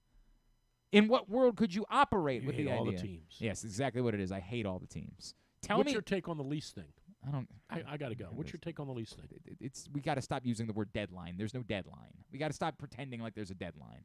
I got into a fight with Chris Corman yesterday. I was like, dude, I love you. You know I love you. I think your reporting's great. You just can't use the word deadline. Like, there is no deadline. This notion that there's some deadline on December 31st is absurd. We're just saying it because we can't do critical thinking. Well, you're man, you are so mean. What do you want me to say? Okay, so you're saying there's no deadline. There's no deadline. Let me finish. Uh-huh. You need to remember Go I'm for older it. than you, and That's I a great deserve point. a modicum I'm of giving you every ounce of respect that you deserve. I want to make that abundantly I'm clear. much older You've than you. received that part is also true. All right, so here's the thing. If you're saying there isn't a deadline because there isn't a punishment, and that's the wrong word, but if you're saying there isn't a deadline because there's not there isn't some sort of finality to it, meaning, like I said this week, if the state wants this to get done, the state should just say, if this thing isn't signed on December 31st, for every day after it's not signed, you lose $10 million. Call us on January the 15th. You will have lost $150 million. They're not going to do that. Okay, but that's a punishment. Right. You're saying, absent that, why would the Orioles get nervous on December 31st? They have no reason to be. Right.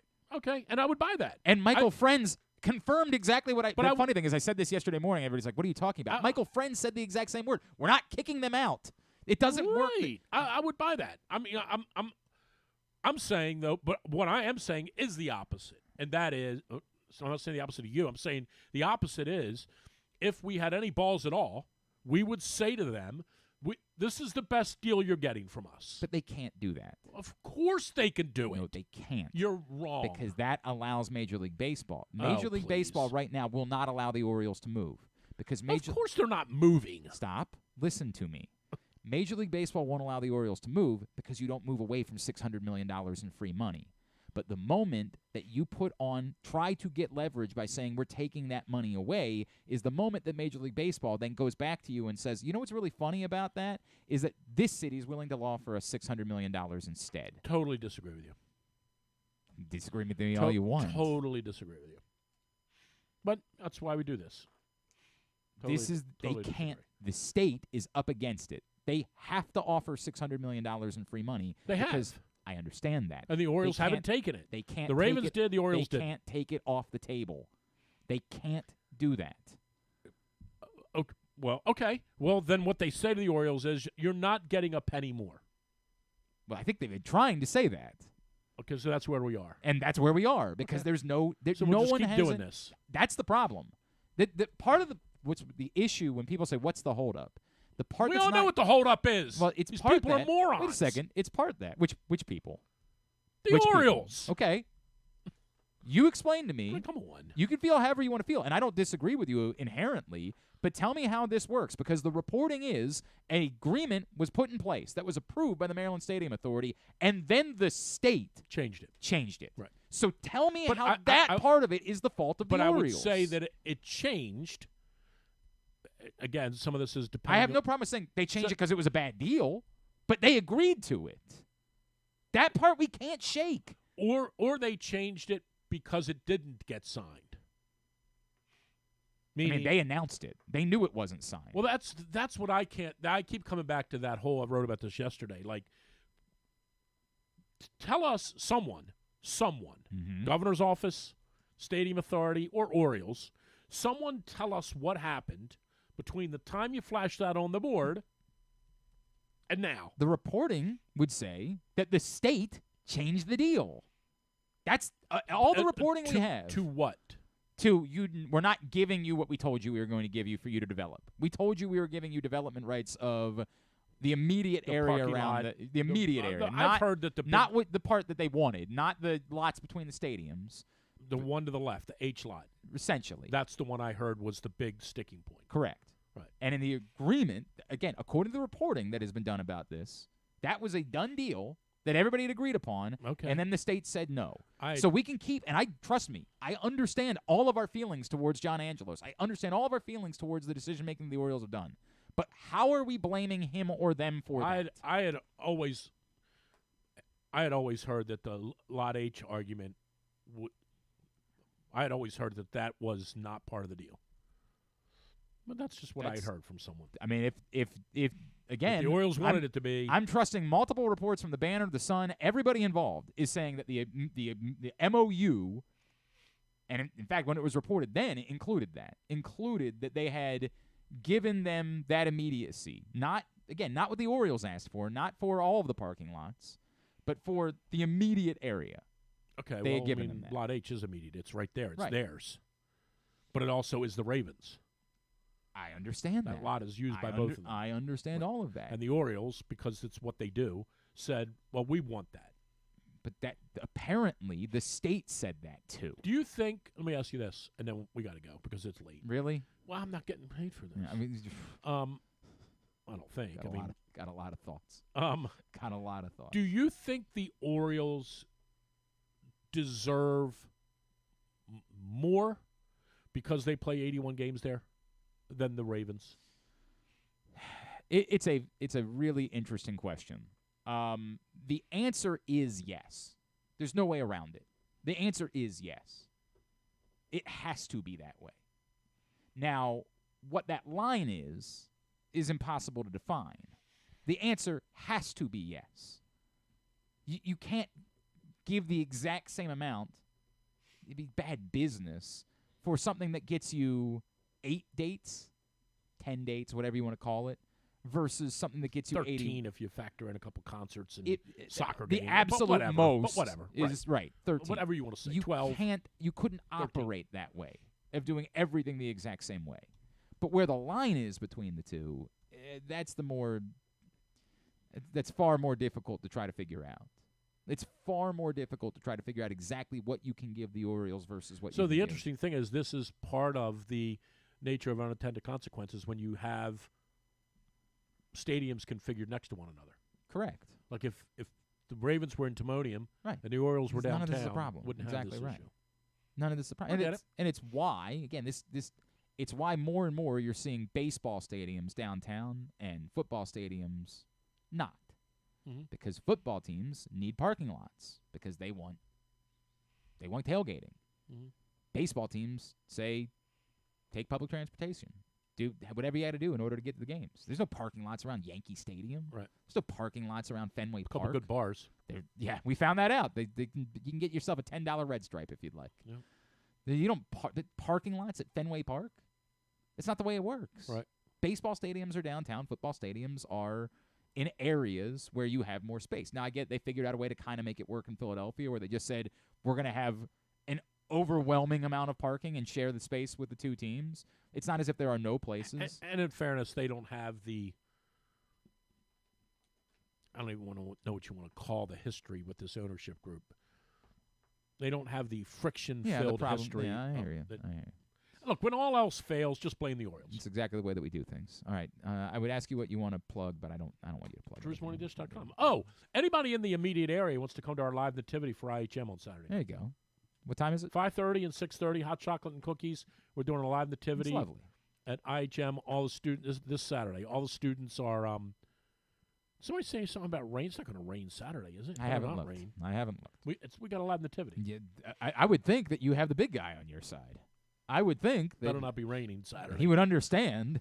Not okay. Can't do it. Do you have a rain date or No. just going to do it in the rain? No. Okay. Yeah.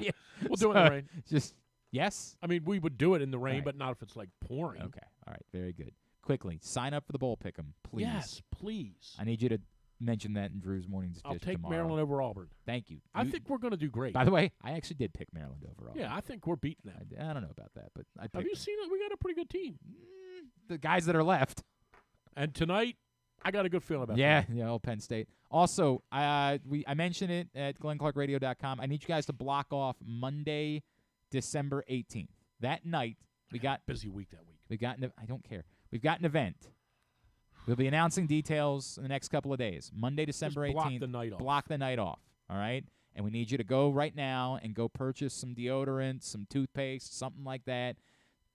Packs unopened. I need unopened packs of underwear, of socks, things along those lines, because we need you to bring them out, and we're going to have something for you on December 18th. So make your plans accordingly. I don't even know what Lamar brings to these Right? things. Yeah, it's not. That one didn't work out. We tried, but it didn't work out. Shucks. Thanks, I guess. When All we right. come back in, Tidbit and Come to your Tubular. house and chew gum. Yeah. Well, unfortunately, you do. Tidbit and Tubular next. Glenn Clark Radio. Why bet with the big boys this football season? Instead, try your hand with the local book, Superbook Sports, this fall. Superbook Sports is the book next door. Just a dedicated team of the best odds makers in Las Vegas, making sure you get the best prices and parlays anywhere. And now, Superbook will give you a bonus of up to $250 when you sign up and wager on the same day and use the promo code GlennClark23, GLENNCLARK23. So bet with the best and use the promo code GlennClark23 this football season with Superbook Sports. Visit superbook.com for terms and conditions. Gambling problem? Call 1-800-GAMBLER. What's up, everyone? It's Tyus Bowser, and I've had so much fun hanging out with Rita and putting up with Glenn the last couple years that I've decided to do it again. Season 3 of the Tyus Bowser Show is happening this year, as we'll be all over town, giving you the chance to get to know me and some of my teammates. As we talk football, life in general, and just say what needs to be said. You can find out more about the show by going to PressBoxOnline.com/Bowser. If you don't live in the area, you can watch the shows live on Facebook and YouTube. And if you miss one, you can listen Friday nights at 105.7 The Fan. So we'll see you all season long for the Tyus Bowser Show, a partnership of PressBox and Great Ace Memorabilia. The next Tyus Bowser Show is Tuesday, December 12th at Alonzo's on Cold Spring Lane in Roland Park. It's brought to you by Superbook, AJ Michaels, and HelpMyGamblingProblem.org. There's so much focus on sports betting these days, but I want to talk about an area that nobody wants to gamble on, where you choose to go out and spend your hard-earned dollars to eat. The Costas Inn is no gamble at all. The quality on their menu is outstanding, and the value is off the charts with a great and varied list of specials specials Monday through Friday. And the staples of the menu, whether it's salads, burgers, fish, they're all fantastic. And I haven't even mentioned the crabs or crab cakes yet. So check out the menu for yourself at CostasInn.com. When choosing a place to dine, never gamble on the food you put in your belly. The Costas Inn at 4100 North Point Boulevard, or call 410-477-1975 for reservations and your steamed crab orders. What company has the expertise to make your home healthier by purifying your air and killing all viruses, allergens, and bacteria? A.J. Michaels, Heating and Air Conditioning in Baltimore and Annapolis, ajmichaels.com. Visit Harford County. Gear up for the holidays by supporting local with Small Business Saturday on November 25th. Take in the dazzling sights of the season with a Ladue Christmas at Ladue Topiary Gardens. Enjoy holiday lights, sing along to holiday songs, reserve a carriage ride, and sit on Santa's lap in Bel Air's Winter Wonderland, happening every Saturday from November 25th until December 16th. Nothing sparks that holiday joy quite like a festive parade. Head to visitharford.com and click on Events to see the full list of parades and so much more. In Maryland, you're welcome. Whether your focus is luxury and comfort, convenience and technologically advanced connectivity, or sporty performance and aggressive styling, we've got the perfect Highlander for you. Check out buyatoyota.com for deals on new Highlanders from your local Toyota dealer today.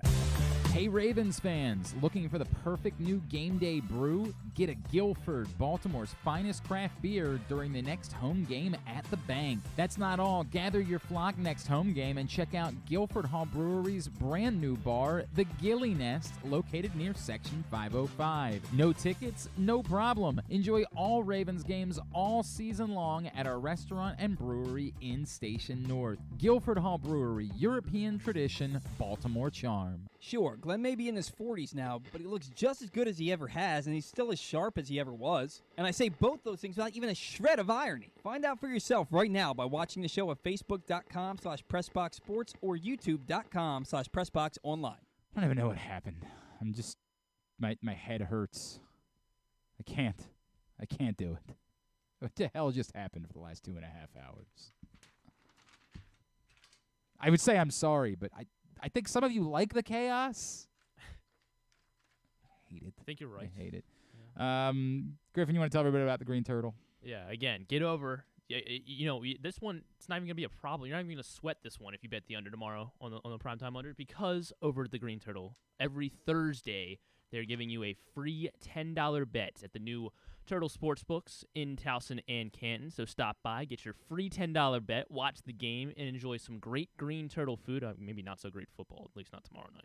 But get some great food from the Green Turtle. So make sure to check it out. The Bet Park Sportsbooks in Towson and Canton, the ultimate destination for game day excitement, great food, and live in-person betting with a $10 free bet each Thursday. Have to be there in person. I'm still struggling to, breathe. I'm so flummoxed by what just occurred here. It's spinning. What am I doing? Oh, you want to do a tidbit? Is that what we should do here? I guess we should. Tidbit is brought to you by the Stan the Fan Variety Hour. Stan back tomorrow night. John Martin from the Maryland Lottery will join him. If you missed Stan, Luke, and Ross catching up with Scotty McGregor earlier in the week, you can find it facebook.com/PressBoxSports. Click on the videos tab. Go to youtube.com/PressBoxOnline in order to find it as well. What you got? I'm going to do a couple quick college basketball ones for Monday night. This one snuck by me. Jared Burson, Oregon State, they won their game on Monday night, but they became the first team this century to play a 50-minute game and not make a single three-pointer and still win. They went to double overtime with Cal Poly, Oregon State did. They didn't make a single three in that game, but they still won in double overtime. So that was I thought that was pretty interesting. I saw that score flash up on my bottom line while I was watching the football game. I'm like, that can't be right. I refuse to believe that's right. Illinois and FAU played last night. And how does Maryland get them on the schedule is the other question. Get Oregon State. Marcus Damask and Terrence Shannon Jr., they put on a show, became the first Division I teammate duo since 1999 to each score 30 points on 70% shooting since this Marist duo. Oh, yeah. Yeah. It was Thomas Kenny and Drew Samuels. That was my next guess. It was. They lost to Niagara back in January of '99. I bet they're still thinking about it. Over the weekend, McCaffrey, he scored his 50th career. Christian McCaffrey, of course. Christian I don't McCaffrey. think it's Luke McCaffrey. Not Luke McCaffrey or Ed. Yeah, I or don't Ed think it's McCaffrey. one of them. None of those. Christian McCaffrey of the 49ers. Where's Luke McCaffrey? Good question. I don't know. Go ahead. Just keep going. I'll handle it. Scored his 50th career rushing touchdown. He joined a pretty exclusive list. He is only the third player ever with 50 rushing touchdowns in 25. Luke McCaffrey was first team All AAC for Rice this year. Wow, good job, Luke. How about that? How about that? Third player ever. 25 career receiving touchdowns, 50 career rushing touchdowns. Who? Marshall Faulk. Marshall Faulk is, yes. Yeah, I was like, how is it possibly not Marshall Faulk? It is Marshall Faulk. How many others are there? There's one more on this list. 100 career rushing touchdowns for Marshall Faulk. Adrian Peterson. Not Adrian Peterson. Barry Sanders. Not Barry Sanders. Didn't play that long. Jim Brown. Not Jim Brown. Didn't really catch that many. No, he didn't. Only 20. Problem is, like, all the guys that you think of as LaDainian Tomlinson. Not LaDainian Tomlinson. That one is surprising. Jamal Charles, I don't think had those types of numbers. No, not Jamal Charles. He I don't came think up Brian about 5 Westbrook short had those numbers either. Westbrook had the receiving number, but not the rushing number.